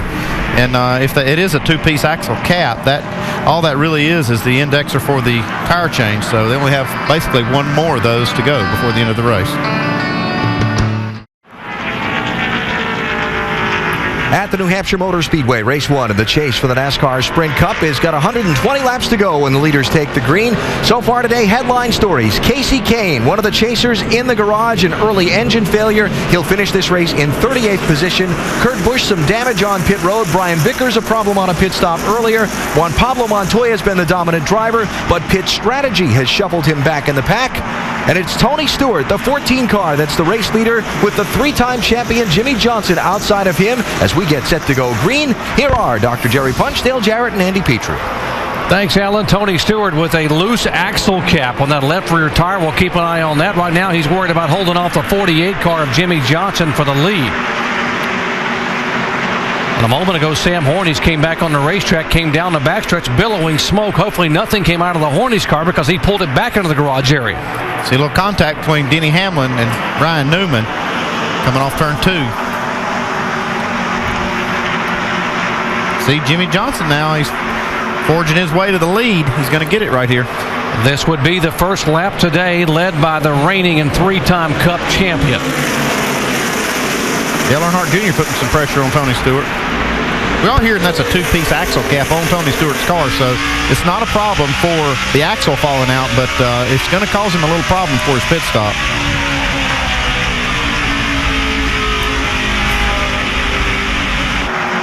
Great side-by-side action. There's a 2-car, Kurt Busch on the inside.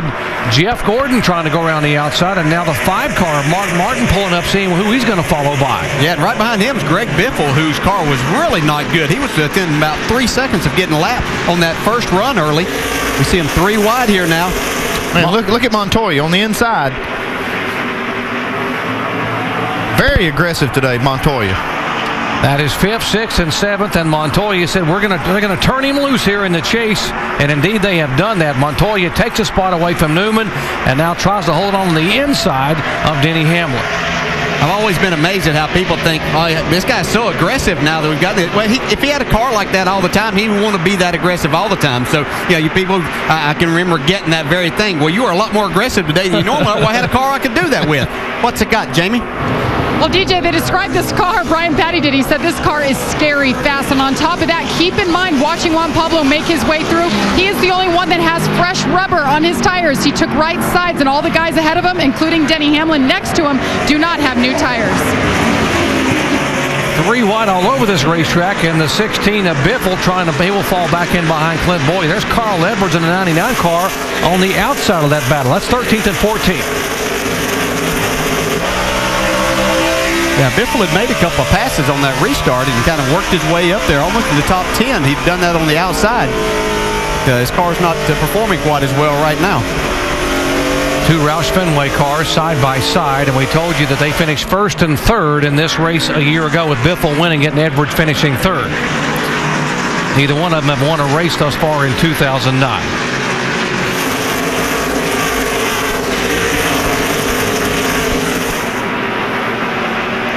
Hamlin and Montoya continuing to go back and forth here. Watch Montoya come all the way to the inside. We've said this a number of times throughout the day. Earlier it was for the lead. Did you see Montoya take that spot away from Denny Hamlin? Beautiful job there. All good. That really was a nice pass Montoya made there. See up in front of him, his next car to try to pass is Jamie McMurray, who's trying to pass Dale Jr. We haven't, Jamie stayed out there whenever a lot of the cars pitted and is doing a nice job up in the 4th spot. I'm going to tell you something. You stay out there and gain that track position, it can change your whole world, because you run back there in the back of the pack and you just don't feel like you've got a good car, and then you put it up front like this, not even making a change, and it just makes so much difference to put yourself in a different position on the track. There's the 5 car, Mark Martin, and battling his teammate, Jeff Gordon, for position. That's 9th and 10th. Well, Mark getting a little loose up there across the racetrack.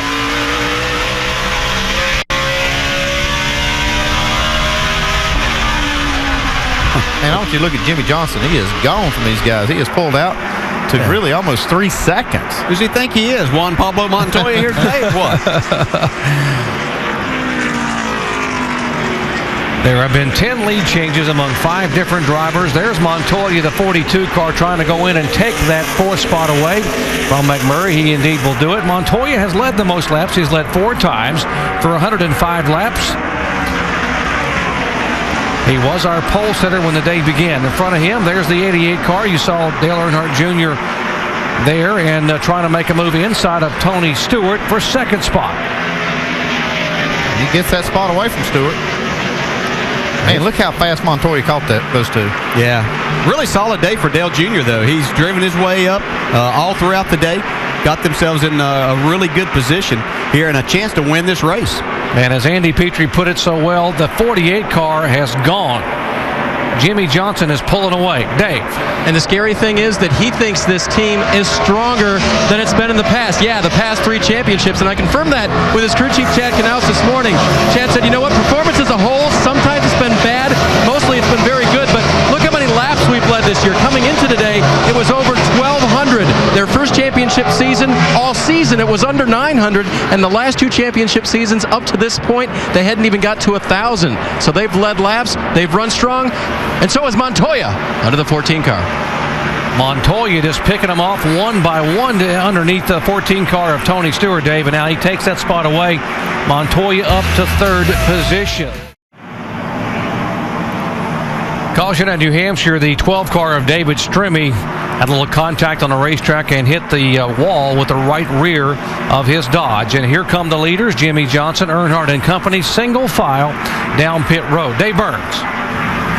And guys, right now as they enter pit road, you see Jimmy Johnson leading them down, everyone peeling off into their spots right now. Johnson will be the first one to hit of the leaders. His car right now is pretty good, and he was saving fuel for his team, running at half throttle, if you can believe that. Meanwhile, Tony Stewart's crew is going to go to work on his race car with the left rear that was showing the loose axle cap on it, and Daniel Smith, rear tire changer, going to work on that right now, seeing if he has any issue at all. Doesn't appear that he will, and they'll be able to get that rear tire. No, they are going to take a good look at it right now. In the 14, they're going to take a good, strong look at it right now as they continue to figure out what might be done to help Tony Stewart at this point, guys. They're going to stay in here and get it right. And they're replacing that cap. You can see right there, they're working on it. They need to get that fixed in case they do need it later. Not taking any chances. We'll get it tight. There you go. And even though that is a two-piece axle cap, it could have been the primary piece that was loose. You don't really know which side or which half had come loose from the axle cap. So this caution flag, a big break for Tony Stewart to be able to come in and get that work done by Darian Grubb and the crew there on that left rear. Now the reason we are under caution for the 7th time today, an incident involving the 12 car and the 44 right there. David Stremme's car up across and taps the outside wall. Back after this message and a word from our ABC station. Leaders were in for pit stops a moment ago, and here's 4 tires on the 42 car. Yeah, you see Denny Hamlin getting just 2 tires and getting off the pit road. Also an adjustment on that 42. Top 7 cars stayed on the racetrack. The 2 car and the 5 car side by side up front. Kurt Busch, the leader. Mark Martin on the outside front row. See Elliott Sadler and Jeff Burton now 3rd and 4th. Stayed out. We just saw they're the 3 wide here on the racetrack. Watch the 42 and the 48 try to go by Harvick. You can see right there on that pit stop, you have a lot of things going on. 2 tires, 4 tires, no tires, people staying out. DJ, why would you opt for 4 tires when most of the other leaders would take 2? Well, I think right now was a perfect time to get 4 tires. Then, and you're going to have to make another pit stop. Then you can either do no tires or 2 tires if you do that. If you put yourself in the box with just 2 tires, then I think the next time you're really counting on those left side tires not being very worn. And that may be exactly what Denny Hamlin and his guys do. May just get right sides the next time. Here's Mark Martin. He has not led a lap today, and you get 5 bonus points for leading a lap. So Mark is doing everything he can to push this 5 car and try to get around Busch. I'm surprised how well this 2 car is running after that contact he had on pit road. He's got that fender knocked in, and really they haven't been back to fix it or work on it since. Kind of surprised he's able to run as fast as he is. It's the first time he's really been out in clean air. He's been trapped back in traffic most of the time since that, and he really hadn't made up much ground on making up spots. Vince? You're exactly right. On the 2 car, they did recognize, obviously, that they had the right front fender damage. They were happy to hear, obviously, that it wasn't rubbing, but they thought it would ill affect the car more than it has. Kurt says that the car's not too bad right now. They've been rolling through the center pretty good today as Martin keeps trying to poke his nose underneath and make the pass for the lead. But Kurt Busch did not come on that last stop. They'll make one more stop before they go, but keeping him calm on the radio has been one of the issues because he was very upset after that contact with David Reagan on the pit lane as Martin goes side by side with Kurt Busch. Mark Martin came in here as the points leader in the chase, and look at this battle back here. 48 and 24 got together here a moment ago, a little bouncing off each other. Jimmy Johnson and Jeff Gordon. All three of these teammates running right together. You see right here, Jimmy Johnson in the 88 car. Right now, Martin is still just putting a lot of pressure on Kurt Busch to get this lead. He really wants to get these points. And that is Jeff Burton back there in the third car in the 31. He is in third position. He stayed on the racetrack. He's the 4-time winner here in New Hampshire. Yeah, he's coming back from being spun earlier, so really good to work here, and we really haven't seen his car show that kind of muscle, Andy, but just as we've seen these cars get up there in the front, they show a lot better. It can just change everything to get this track position, and it's done that for Jeff Burton. Mark Martin got a good run off of turn 4, but now kind of loses that advantage off turn 2. All three of these cars are right together here. You know, we got just under 100 laps to go now, Andy, and I was telling you something earlier. When we were racing here late 90s up to about 2004, 2005, we always figured in these last 100 laps that about 25 laps of these last 100 were going to be run under caution. We kind of figured our strategy around that. With these new cars, we haven't seen quite that many caution laps here, but we could see that today, and these guys planning strategy around that. This race averages 8 caution flags, and we've already had 7. There's the 0-0 of David Rudeman, and you guys picked him as one of the non-chasers to keep an eye on today. And now Martin gets the lead away from Kurt Busch. This is very important to Mark Martin, who right now is the points leader again. He will get 5 more bonus points, which puts him up 45 points on the 2 car that's running in second spot right now. See Mark Martin able to hold on to that point lead by having the lead in the race. 45 points over Kurt Busch as they run. Hit your marks, bud. Hit your marks. Half back. Yeah, I think we might can see Mark Martin stretch out here like we've seen some of these other leaders. Now let's go back and show you the contact a moment ago between the 48 and the 24, riding along with Dale Earnhardt Jr. 48-24 racing for position. Man, look how loose Jimmy gets right there and touches the 24. No pressure, man. Anywhere you want to go. No pressure. Yeah, the good thing about that was it was kind of side to side, so it wasn't any splitter getting into a tire or anything like that. The only thing that came close was the exhaust pipes coming out of the right rear, but it looks like that's no problem. These guys now battling for 14th position. Earnhardt Jr. on the bottom, on the inside. And look at Juan Pablo Montoya just sideways a moment ago, coming out of the corner, now trying to move on the inside of the 07 of Mears, and that's for 8th spot. Man, that guy's aggressive today. I've seen him 3 wide and on the apron making these passes. He doesn't let the traffic bother him. He just passes them where he catches them, or he attempts to pass them where he catches them. And that's why he took 4 tires. He knew he had a fast car and he could make these passes. Back up front, the 5-car, 50-year-old Mark Martin. What an incredible season he has already had. He is our leader here at New Hampshire. Now Sprint brings you an inside look at the chase for the NASCAR Sprint Cup on the Now Network. Current top 3 in points shows us that Mark Martin out in front. He happens to be leading this race. He's barely out in front of Denny Hamlin, and Kurt Busch would show 3rd in the championship at this point in race 1 of the chase. For more NASCAR stats, I forgot the top speed. 161 miles an hour on this 1-mile track by Tony Stewart's car. For more NASCAR stats, in-car audio, and live race radio, check out NASCAR Sprint Cup Mobile at sprint.com/speed. Now remember, Tony Stewart had that left rear axle cap loose on his car. They had to spend extended time on pit road under the caution at lap 194 repairing it. It dropped Tony at that time from 4th to 26th. He's right now back in the thick of the pack. That is a race for 20th spot. You're seeing now Stewart trying to pass Marcos Ambrose for that spot. Dave Burns is in the Stewart pit. David?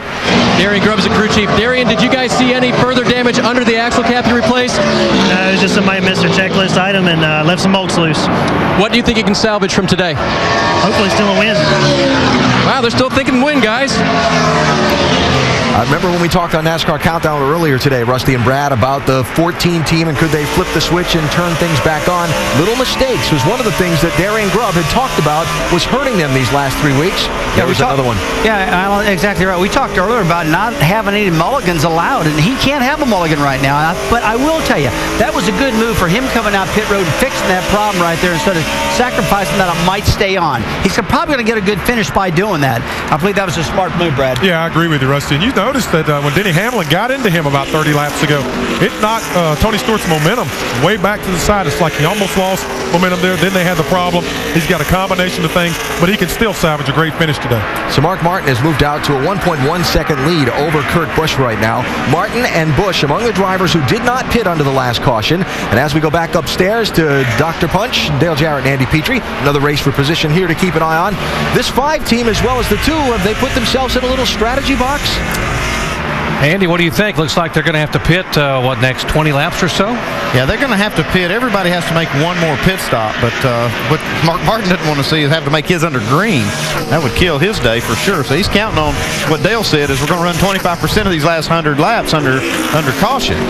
We haven't seen one yet, but going back to Tony Stewart, I think that timing's everything. If they had made that change and come down pit road when they first saw that cap was loose and fixed it then, they could have stayed out on this last caution and gained that track position back and been right back in the game. They're really going to miss that window of trying to gain that back. They're going to have to race their way back up front now. It's going to be tough. Yeah, I'd have to say for them, 2 tires is going to have to be what they do on that last pit stop, but for sure, in trying to make up any more spots and give Tony a chance to get himself back in the top 10. We see Dale Jr. passing Carl Edwards here. You know, talking about Mark Martin and these guys, they really need this to run another few more laps to where everybody needs to come on pit road and get some kind of tires for them not to fall back too far. So they have kind of put themselves back in the corner a little bit, and it'll be interesting to see if their strategy is going to play out to be the best. This Thursday, the whole world will black out at exactly the same time. Everyone will see a flash of their own future, and mankind will take on the greatest mystery it's ever faced. ABC's Flash Forward new series premiere this Thursday, September 24th at 8 o'clock Eastern Time, 7 Central, right here on ABC. Right now, the 24 car is hoping he can flash forward to the front here, get that car moving like it was early in the afternoon. Jeff Gordon, a 3-time winner here at New Hampshire, being shown in the 24 car back in 14th position. Hey, see all that smoke coming out from the splitter of the 24? It's causing Jeff some problems. He's not nearly as good now as he was early in the race. Yeah, he's had 2 different runs here today whenever his car just didn't seem to act the way that he wanted it to, and it's gotten off a little bit, and he just can't seem to recover from that unless we have a really long run and he starts making up some spots. Dave? One thing they will have to do is probably spend a little more time on pit road at that last pit stop. They were one of the guys that took 2 tires last time. They'll probably need to take 4 on their final stop. Right side of your screen, the 16 there is the car that won this race a year ago, Greg Biffle. And early in this race, he was very close to being lapped by the leader. Got a couple of breaks and now has been able to run that car, and they've worked on it. Now he's running in 15th position.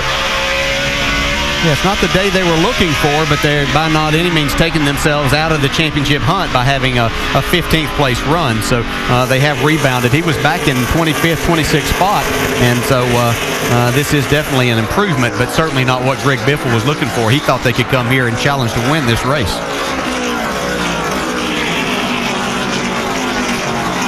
That 44 car, he's dragging that splitter and smoke trailing from that car. He's having a good run, though. That's A.J. Allmendinger being shown in 16th position, one of the Richard Petty Motorsports cars. I've been watching him here a little bit. He's really driving this car hard. Not that the other guys aren't, but he's driving it hard. You really making this the shortest racetrack he possibly can. Allmendinger didn't have a ride when the year began, only going to run a few races, went to Daytona and was so impressive there with a 3rd place run in the Daytona 500. They opted to try to piece something together week by week, and now he has driven essentially every race of the year. Carl Edwards, Greg Biffle, and Matt Kenseth are driving Fords, and you could be too. Go to I'mDriving1.com to hear what the stars of Ford Racing have to say and register to win your own 2010 Ford Taurus. Up front, Mark Martin and Kurt Busch are leaders, first and second. They last pitted on lap 162. We are working lap 229, and crew chief, their pit stop, their necessity for coming on pit road is coming in very soon. Yeah, the good news is they have the lead and out front. The bad news is if the caution doesn't fly here in the next 15 laps or less, they're going to have to pit under green. Then they would have to hope that this stays green for the rest of the race. Or at least long enough to get some of the other cars on pit road. Yeah. Mark Martin passing the damaged car of Reed Sorensen there in the 43 car. We told you this race typically averages 8 caution flags, and these guys need one, and right now we've had 7 this afternoon. They're counting on that 8th one then. Yes, they are. Law of averages. He wants it here in the next 15 laps, too.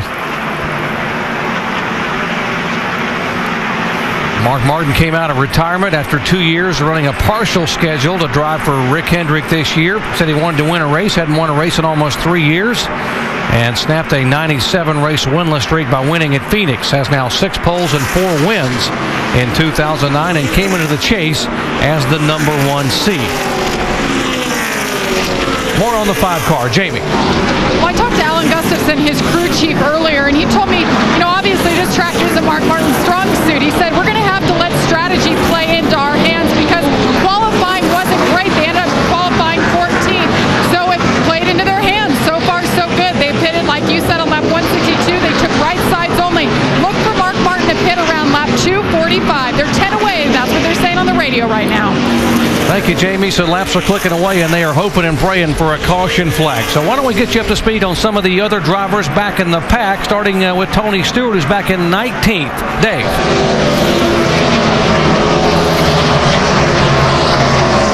Guys, Tony Stewart just trying to work his way back up into traffic right now, saying his car needs side bite.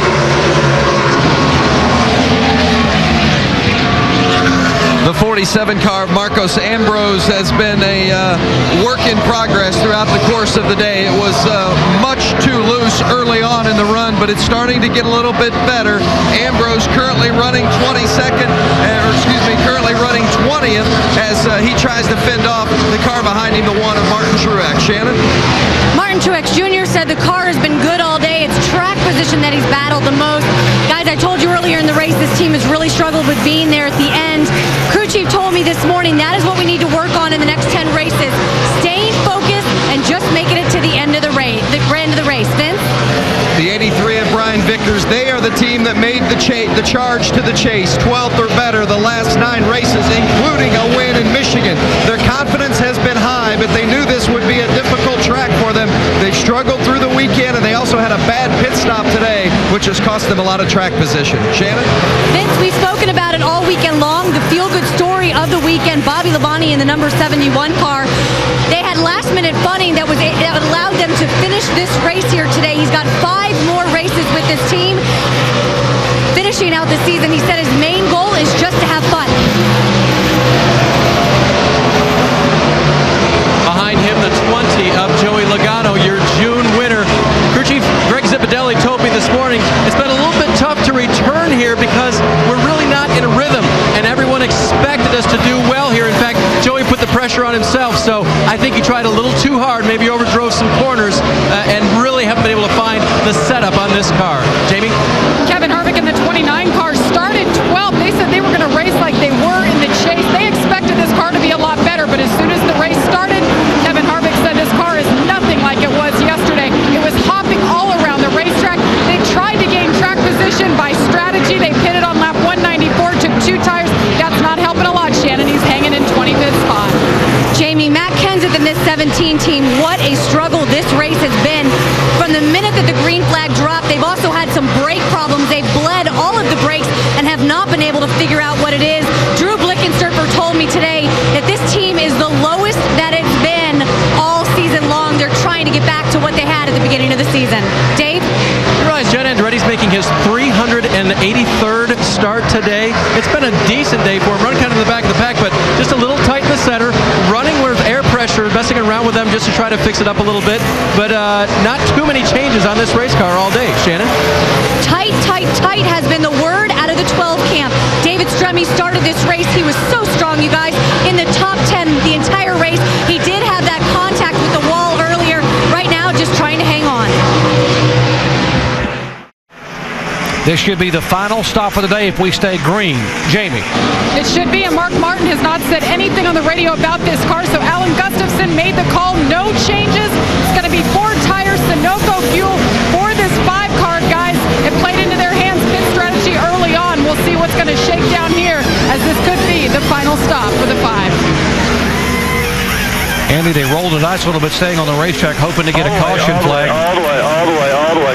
Yeah, 9 times out of 10, this will work against you. Caution is almost inevitably going to fly in this last 50 laps.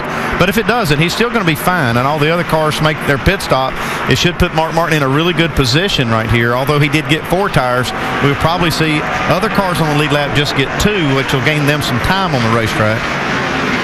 Now Kurt Busch has to come on pit road because he pitted the same time before that the 5 car did.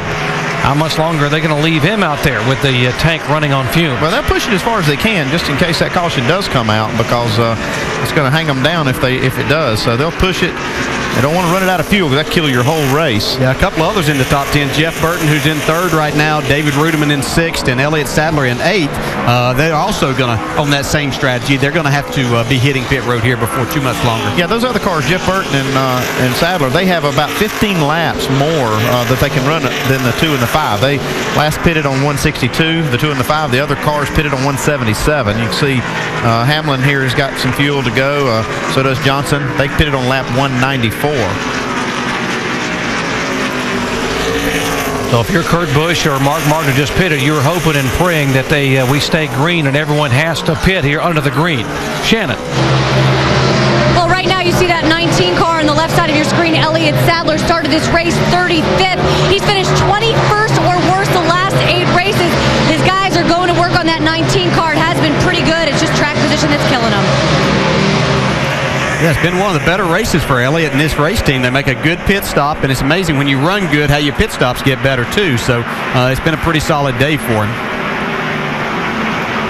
See, the other cars, I mean, like Hamlin, he can go 30 laps farther than 5 and the 2 can, and that'll enable them to just either maybe take a shot of fuel or some right sides and get out there.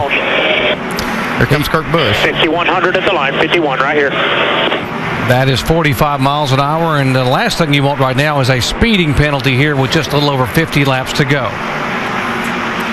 He's headed down toward you, Vince. And there's Pat Tryson taking a look, waiting on his car to come into the pit box. Kurt Busch, he has been rock solid all day long, but they had that incident in the pit lane when he made contact with David Reagan. It affected the right front fender, but otherwise it's been a perfect day for Kurt Busch. 4 tires and fuel, also a track bar adjustment to help him get through the middle a little bit better. But Kurt said, just don't make me too tight. A clean stop for the 2. See the 5 car going by. That's Mark Martin going by, who had pitted a little bit ago and was the leader. Now Kurt Busch will have to blend back in. 0-0. David Rudiman in. You see all the brake dust flying out of the wheel on Rudiman's car there. Good clean stop so far. A little bit close to the wall for the Jackman, but he does a good job getting the car up. Cleans the grill, and he's down and away. Go hard, go hard, go hard. All the way, all the way, all the way. Solid run. Now, this is important for Mark Martin. This gets him back on the lead lap right here by passing Denny Hamlin, who's the leader right now.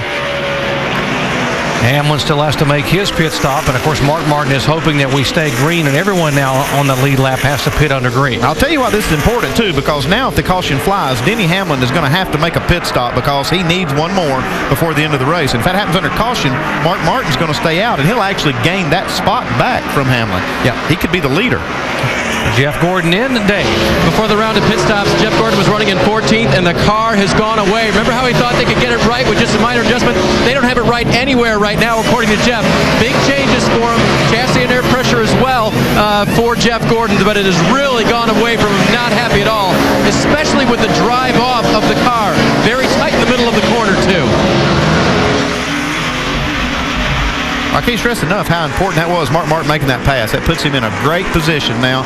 If the caution comes out, it's actually going to play into his favor. Denny Hamlin there, top of your screen, is the leader. Jimmy Johnson in 2nd position. There's the 42 of Montoya and the 88 of Earnhardt Jr. They are 4th and 5th. Here's the 07 coming down pit road. That is Casey Mears.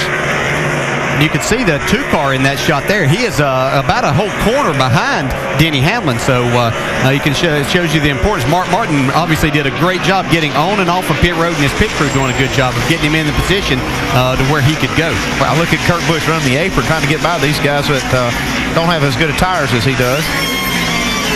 This has been the worst run of the day for Montoya. This car just not as good this run. Again, the 2 car with fresh tires. Earnhardt Jr. having made the pass on Montoya to take that 4th spot away. Both the 88 and 42 will have to pit. Yeah, we saw the last time they pitted the 42 car, they made some adjustments on the chassis, and looks like it's hurt the car. They'll probably need to try to go back on those to get him back to where he was earlier.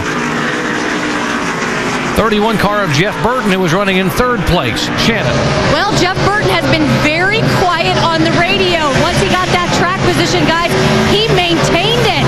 He has been taken off the 31 car. They're going to take 4 tires for Jeff Burton. He's a 4-time winner here at this racetrack, so he certainly knows how to get it done, and this team needs a good run.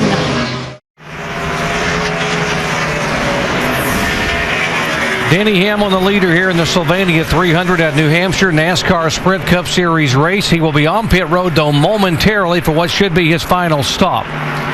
Now, the 48 car just came down pit road. There's Jimmy Johnson moving in for his pit stop. Get 4 tires right here. Kind of expected him to wait just a little longer to make this stop, but he didn't want to give up any more time on these tires, so he's coming in for 4. Needs some time to go out here and take advantage of it. Go, go, go, go, go, go. All that, man. Go, go, go. DJ, 4 versus 2. Go, go, go. Behind up, behind Yeah, up. I would have thought that somebody in that position might opt for 2 tires with just 40 to go, unless they're seeing some more wear on the left side tires than what we anticipated. There's been a little pressure on Denny Hamlin now to make his pit stop, because every lap he stays out here on his older tires, he's losing just a little bit of ground and time to the guys that have pitted. The 88 car, we're being told, should be on pit road this time. Hamlin, the leader. Earnhardt Jr. in 2nd position. And there indeed is Earnhardt Jr. slowing down to 45 to make his final stop. 4 tires.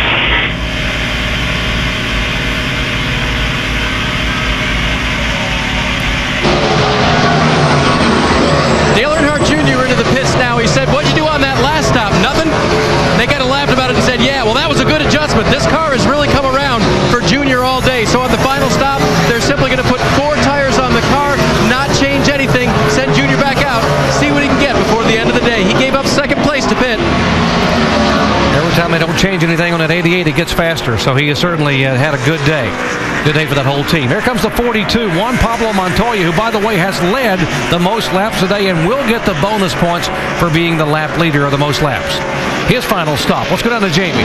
Well, DJ, you called it. That track bar adjustment on last stop did hurt him. They're going back on that track bar, meaning they're putting it down.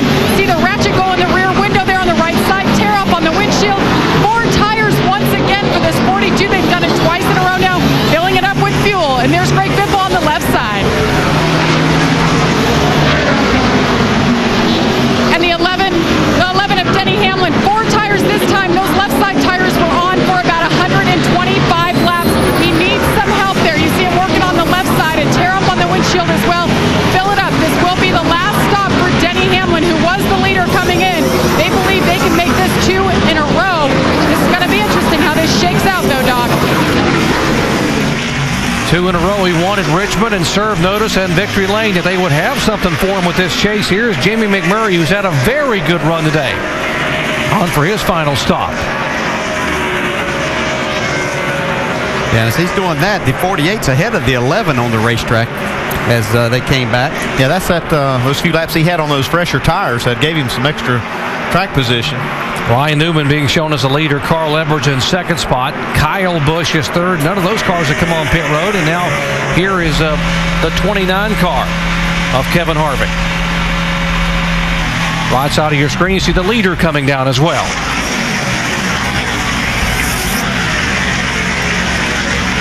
They're making a chassis adjustment in the window there, a track bar adjustment, getting 4 tires for the 29.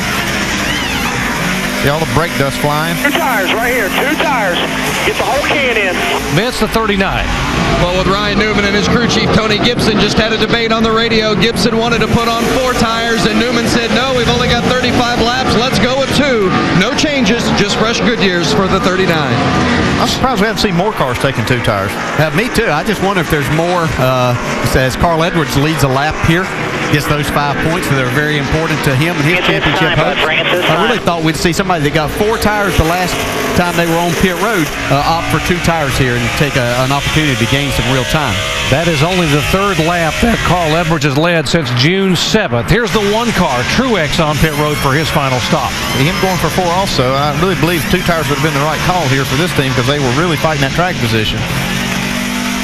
And got a logjam on the entrance of pit road with Carl Edwards and Kyle Busch. 7 is in. Robbie Gordon getting 4 tires there. There's Hollywood Armstrong's view. And our leader, Carl Edwards, in. Dave. Doc, you mentioned laps led. He did stay out so that he could get those 5 bonus points that come with leading a lap in any race. And remember, he's in the chase, so he needs everything he can get. Wedge and air pressure adjustment. Still a loose race car for Carl. Hasn't been his best day, but he does have 5 more points toward the championship. But given their performance all year, this is not a bad day at all. Not a bad way for Roush Fenway to begin the chase here, being able to lead some laps, to lead a lap and get the bonus points and run in the top 5 for much of the afternoon. Current leader is Marcus Ambrose. He is yet to come on pit road, as have Tony Stewart and Bobby Labonte. Those are the last 3 cars that will need to come in. And the 29 car will have to come back down. We are told they have a right front tire rub on the Kevin Harvick Chevy. I don't see any damage to the right front. Actually looks very clean from here.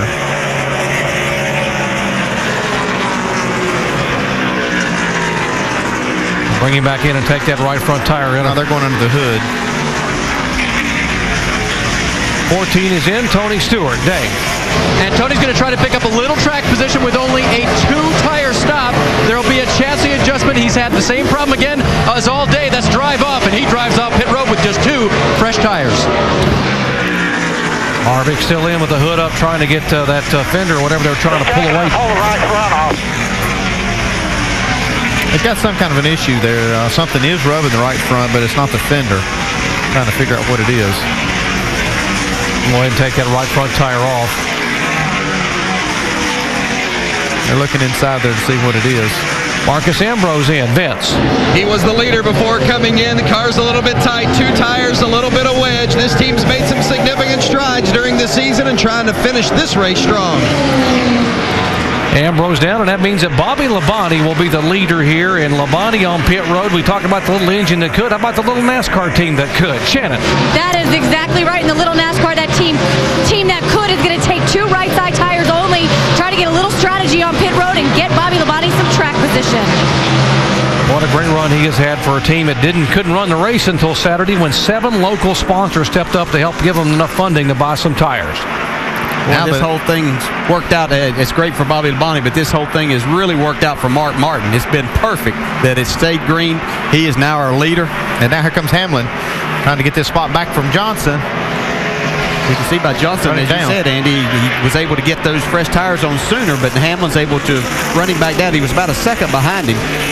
Now the tables are turned just a little bit because Hamlin has a few laps fresher tires. Now they're side by side and he gets a spot. Yeah, it wasn't much of a battle. No, it wasn't.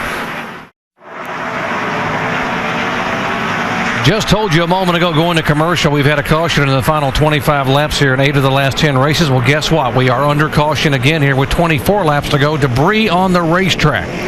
That's what brought the yellow flag out. Now, there was an incident on the racetrack a moment ago involving a couple of drivers. We'll tell you about that in just a moment. We watched some of the guys come in and get some fresh tires. Greg Biffle in for right sides and an adjustment. 24's in, Jeff Gordon. The 14 of Tony Stewart also on pit road to get an adjustment. The 99 is in. There's the Stewart car, the 14. 83's in, Brian Vickers. Carl Edwards also coming down pit road. The 71 of Bobby Labonte came back in. So, little strategy here. Get some fresh rubber on some of these here with less than 25 laps to go. Yeah, about five chase guys that were on pit road too. Now, just before the caution flag came out, there was a little shoving match on the racetrack involving the 42 and the 31. I tell you, Montoya's just been so aggressive all day. You see, he just drives in here and really just kind of bulls his way around Burton. I don't think Burton was real happy with this move. I promise you he wasn't. Montoya just drives down in off the apron, actually. Tried to carry too much speed, gets into Jeff Burton. Go low, come on, keep digging. Outside, clear, all clear. Well, then the caution comes out, but for debris, and this was what happened as they were slowing down. I think Jeff Burton's going to show Mr. Montoya just what he thought of that. Yeah, message delivered.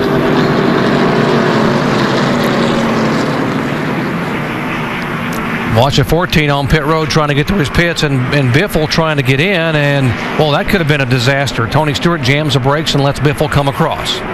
That's why NASCAR doesn't allow him to run to double file down pit road. Yeah, I don't know how they got in that position because you can't do that. Still under caution for the 8th time today here at New Hampshire Motor Speedway. Been a beautiful day for NASCAR racing. Race 1 in the chase for the NASCAR Sprint Cup. It is Mark Martin being shown as the leader. Kurt Busch is second. Denny Hamlin is third. And Jimmy Johnson, the reigning champ, is being shown in 4th position. Let's listen into Jimmy Johnson's radio. Only car on the track that's faster than you is that 11 car right now. After the tire cycle, he will not be faster than you. Copy? You got it, Mr. Salesman. Come on, man. I'm in a good mood. I like it. I'm going to believe it, and I'm going to try. I like that. You got to sell it to the driver, man. I said it will stick. Sound like Jimmy was convinced. He's going for it. Everybody worried about that 11 car of Denny Hamlin on the inside. And, of course, Juan Pablo Montoya, who has been the car that's led the most laps today, back in 7th position. All weekend, drivers worried about double file restarts here. Chain reaction crashes. Back in the spring, there was a chain reaction crash on a restart that took 8 cars that were contenders out of the race. Here we go, folks. First round of the playoffs, NASCAR style. 19 laps to go. The pace car is going to pull away, and it is a Chevy and Dodge on the front row. A little surprised with Mark Martin taking that outside. Let's see if that works out for him. He's getting a huge push from his teammate Jimmy Johnson down into turn 1. Trying to clear the 2 car, and Martin has cleared it. Yeah, he gets it. He gets the spot. Worked out for him. I questioned that move also, as taking that outside lane. Denny Hamlin trying to go all the way to second. They're going to be 3 wide going into that. Man, look at Hamlin drive the car in there and lock the left front up. Hamlin now trying to go into the Dale Earnhardt Jr. in the wall. Here, hold the brake there. I got some coming. Hold the brake. He was running in 4th position. The car got high on the 1 bar Rudiment. Yeah, I noticed he really couldn't get through turns 1 and 2 as good as he wanted, and I'm thinking maybe he got hit up here. He's got in the middle of 3. Yeah, he got very high coming off turn 2 on the restart, and they backed up behind him, and then going down the backstretch and went into 3, and the thing just went sideways on him. And that's unfortunate. They had such a good day. Yeah, that's pretty bad. Yeah, they need a good day, and they had one going today for sure. Man, that's unfortunate. Mark Martin hated to see that too, because he'd cleared himself. He'd chose the right lane. Radiator's knocked out of it.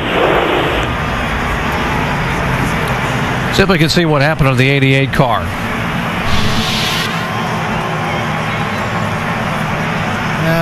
Could have possibly got a little help from the 00 right there. Got there kind of late from that angle.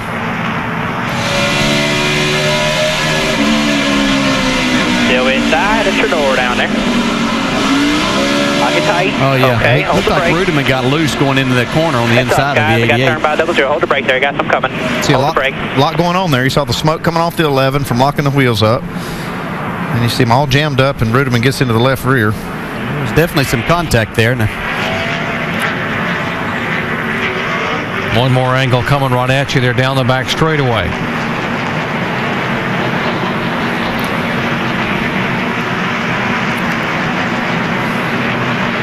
Yeah, Rudiment could have possibly saw that smoke and jumped on the brakes a little bit harder, and sometimes when you do that, the car will just jump up the racetrack. Definitely getting the worst end of that, man. Let's go down to Dave Burns. And guys, Lance McGrew, the crew chief, told me this morning, you know what? It's the last 10% of the race that seems to get us every time. If it goes green to the end, we'll be fine. But if it goes caution, caution, caution, it's been crazy for us. Double file restarts, always seems like something happens. And it did today. I've seen it go like that for years, Dave, and then get worse. 16 laps to go, crew chief. You going to bring anybody in if you're on that lead lap? Oh, not now. Not anybody up close. I think the guys we saw came the last time, so there's really no reason for them to be coming this time. We saw Jeff Burton on the back of the lead lap there come in and get 4 fresh good years. We'll see if that'll help him some. Back with what should be the final restart in a moment.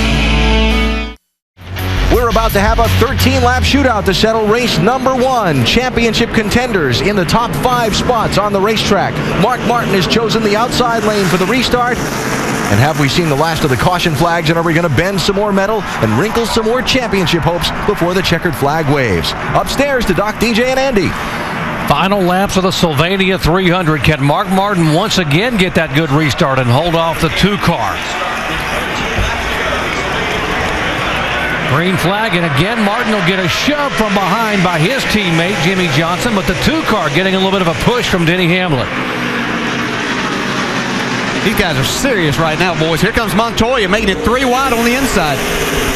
We've seen how aggressive he's been today. Look at this. He's getting 2 for 1 down the backstretch. Wow.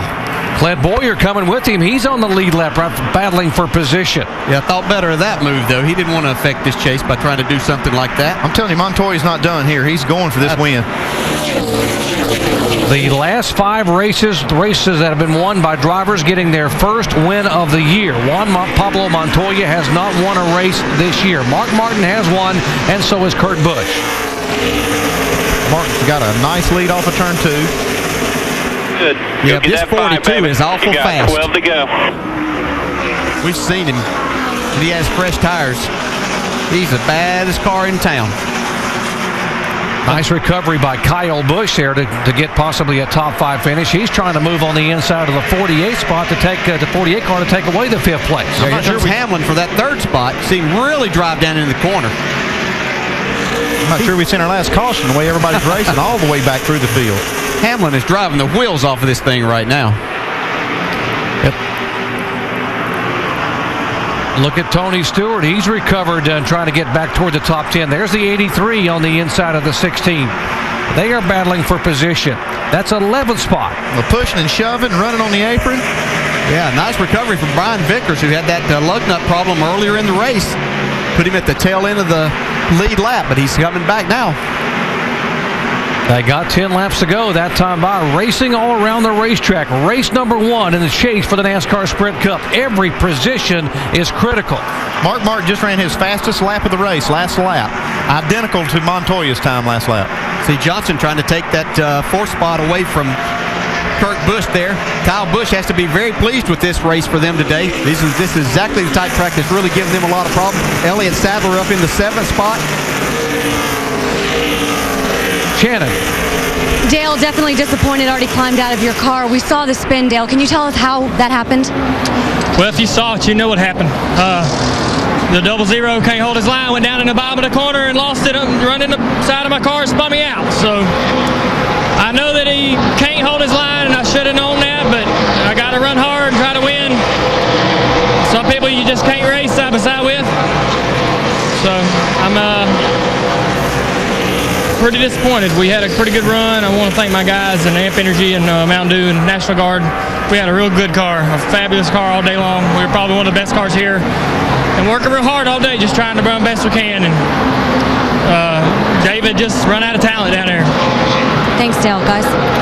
Thank you, Shannon. Great battle, side by side for 4th position. Couple of former champions. Jimmy Johnson with the Chevy, the Dodge of Kurt Busch. And there is Kyle Busch behind him trying to find which way he wants to go in his Toyota. Hey, that is a great battle right there. Looks like Johnson's going to get Kurt Busch now off the corner. Get that spot. Those guys were battling up. A.J. Allmendinger getting turned around off of turn 2. You're straight, right? Well, hold what you got. All right. Now, Mark did not want to see this one. Nope, not at all. Although his car, he was holding steady right there. Yeah. A little over a second lead. Yeah, he's going to have to hold real steady with Montoya on this restart. You don't think Juan Pablo Montoya will be real aggressive on this He's going for restart? it. I'll guarantee you he's going for this win. I think Jimmy Johnson pulling up beside of Denny Hamlin down the front straightaway. I don't think he was very happy with some actions that may have gone on between the two of them on that last restart. But you're going to have that here. Yep, you get a little of that with this setup. Once again, with the double file restarts and this always difficult racetrack to get hooked up on these restarts. See, there's a 17 of Kenseth and the 47 of Ambrose. Yeah, Marcus was ready to go. He got in the gas, and AJ wasn't quite to the throttle as hard. A little tap from the rear.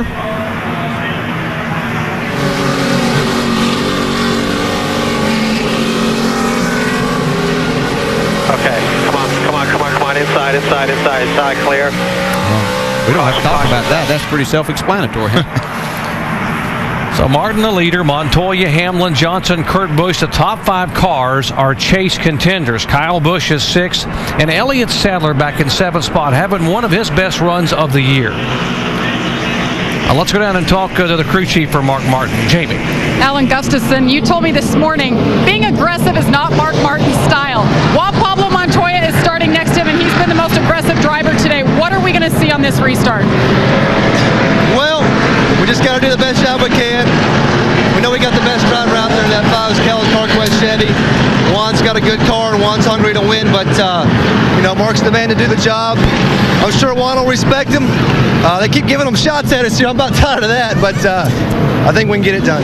Well, these two have formed quite a friendship, the two of them, and Mark Martin's going to stick with that outside line for this yet another restart, guys. Remember, you heard at the beginning of our show when we asked Juan Pablo Montoya, when you came here as an outsider, who helped you? And he said, I've always gone to Mark Martin for help. Mark's always been open and honest and helped me immensely. So I think Montoya realizes the guy he's following right now has been very good to him. He sees a win. I can tell you that. Yeah, we'll see just how long his memory is here in a minute. If I'm Mark Martin, that's going to play into it. Right here, Dale, I would take the inside, and just from a defensive point of view, because we've seen Montoya to get so aggressive on the inside. And if he can start on the inside, Mark can at least take that away. I think that it may be something with Mark Martin's car and trying to drive down the inside right now, getting into the corner that he can't get there on the inside of a car and carrying any speed. I just think it puts him in such a vulnerable spot to be on the outside of Montoya. Well, we showed you the contact between Ambrose and the 44 car. Let's show you what happened a lap earlier that may have precipitated some of that aggression a moment ago. Well, let's see. The 44 is behind. And whoa, little contact there from Allmendinger into Ambrose. That could have been big. Then a lap later, this happened going into the corner with the 44 in front and the 47 behind. It's just all a matter of where you get that tap is whether you can hang on. Definitely had something to do with it there. Coming to the green flag, double foul restart, shootout style, and this will be just that. Juan Pablo Montoya trying to go to victory lane for the first time since June 24, 2007, 82 races ago. He has never won on an oval track. Denny Hamlin may be in a good spot right here if Montoya drives in there a little too hard. Denny could take that inside. Could be 3 wide off of turn 2. Mark Martin is the leader. He has chosen the outside lane. Martin has to cross the start-finish line first, and he does it, and now it's anybody's race as Martin tries to beat Montoya in one, and Montoya gets there first. Comes Kurt Busch on the inside of Denny Hamlin trying to make it 3 wide. Montoya made a great start there. He laid back a little bit and got a nice run. He timed it perfectly. That's how you have to do it to try to maintain that with that outside car having the control. Here comes Hamlin. He's cleared Jimmy Johnson. Side by side, they are door to door out of turn 4, and Martin will take the advantage by a car length. Wow, that was a great run off of that corner for Mark Martin. That might have been the move that wins him this race. So fast right here. Montoya's still looking hard, chewing on that rear bumper. Comes Hamlin to the outside. This is what Mark Martin wants to see in his mirror. Somebody getting back here to occupy the 42 car.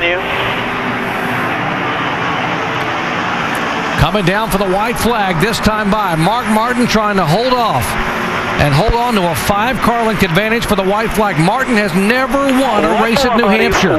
See Kyle Busch there on the outside of Jimmy Johnson trying to take that 4 spot away. Got a spin off of turn 4. He's already taken the white flag. So they'll race back here to the checkered flag. Caution's not out yet. They're still racing. No caution yet. They got cars sitting here. They're going to have to throw the caution. Still not out. Still not out. It's got to come into the checkered flag. Really? Now the caution's out. Coming to the checkers. Coming to the checkers. And it is officially over. Watch out. Watch out. If caution's out, you got the win. As soon as that caution comes out, the field is frozen, and so Mark Martin was automatically the winner. Yeah, NASCAR did everything they could to let these guys race it back to the finish line there, but A.J. Allmendinger couldn't get his car started until these guys were coming off of turn 4.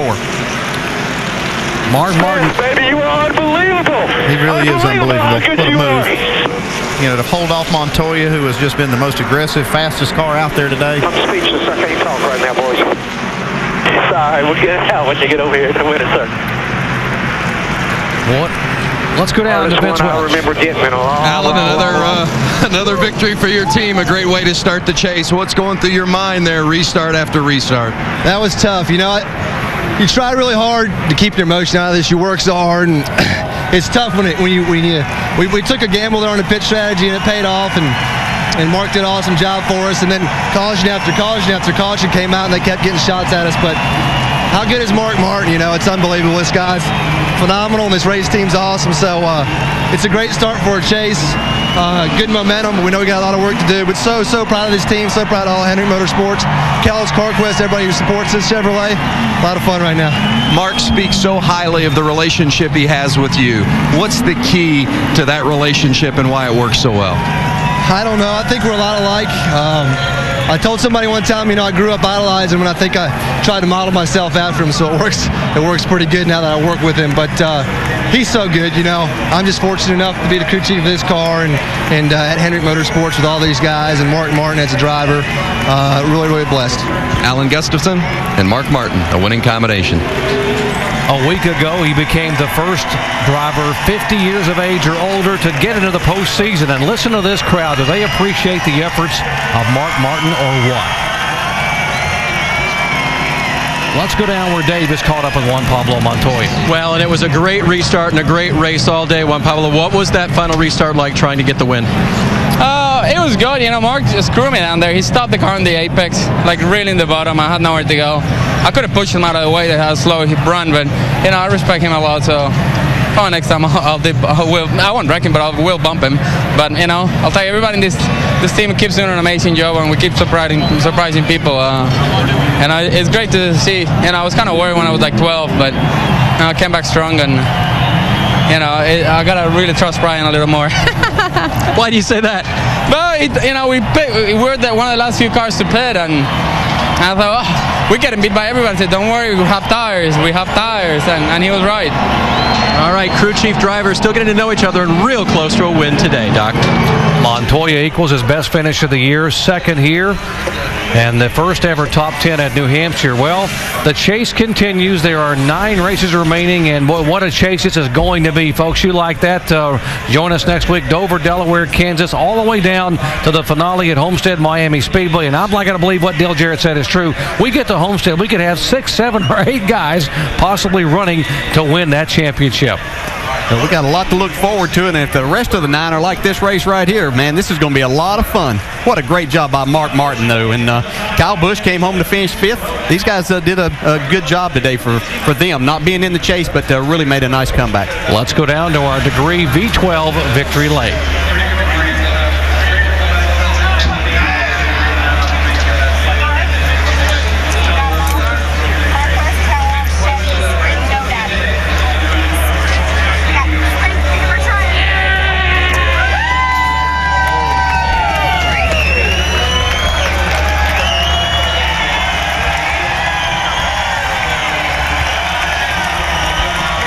Let's go down to Jamie Little. 26 starts here at New Hampshire, and Mark Martin finally gets the win here at Loudon. Mark, you said mid-race, this car is not bad, but it ain't a rocket ship. How important were your guys on pit road and that strategy by Alan Gustafson? Well, it's pretty darn good. Alan won the race. Alan Gustafson's a man. This is a dream come true. I want to thank Kellogg's, CarQuest, Chevrolet, Sprint, NASCAR, GoDaddy, and all the fans. Thank you, guys. This is just incredible. I'm sure, pinch me. I'm sure I'm sleeping. I'm sure I'm dreaming. Mark, you and Alan both said this was the wild card in the chase for you guys. You won it. What does that mean for the rest of the races? Well, we still have the Lotto, Talladega. And you know, I think we'll run okay. We'll finish 6th at the spring, but I don't run good there. But this is my hardest place, a tough place. But it's just it's these guys. You know, I mean, it's Alan and the guys that back him up and all the guys that surround him. He is the superstar today. You know, I can't believe we won that race. And all those cars, you know, it couldn't be easy, you know, to run that in with that lead there. You know, we had to have, 3 caution restarts and all kinds of chances for me to mess up. But and I did, but just, I guess, not enough to lose. You are the points leader by 35 now. Alan Bestwick? So Mark Martin does indeed lead the chase for the NASCAR Sprint Cup after 1 of 10 races. Jimmy Johnson, in pursuit of a 4th consecutive title, is second. You see Montoya up 7 spots with his great run in 4th position. Wow, that's race 1. Now it's on to Dover. Don't forget to watch the season premiere of Dancing with the Stars featuring Michael Irvin and Chuck Liddell. That's tomorrow at 8 Eastern, 7 Central here on ABC. Mark Martin in Victory Lane at New Hampshire. Race number 1 in the chase for the Sprint Cup is his.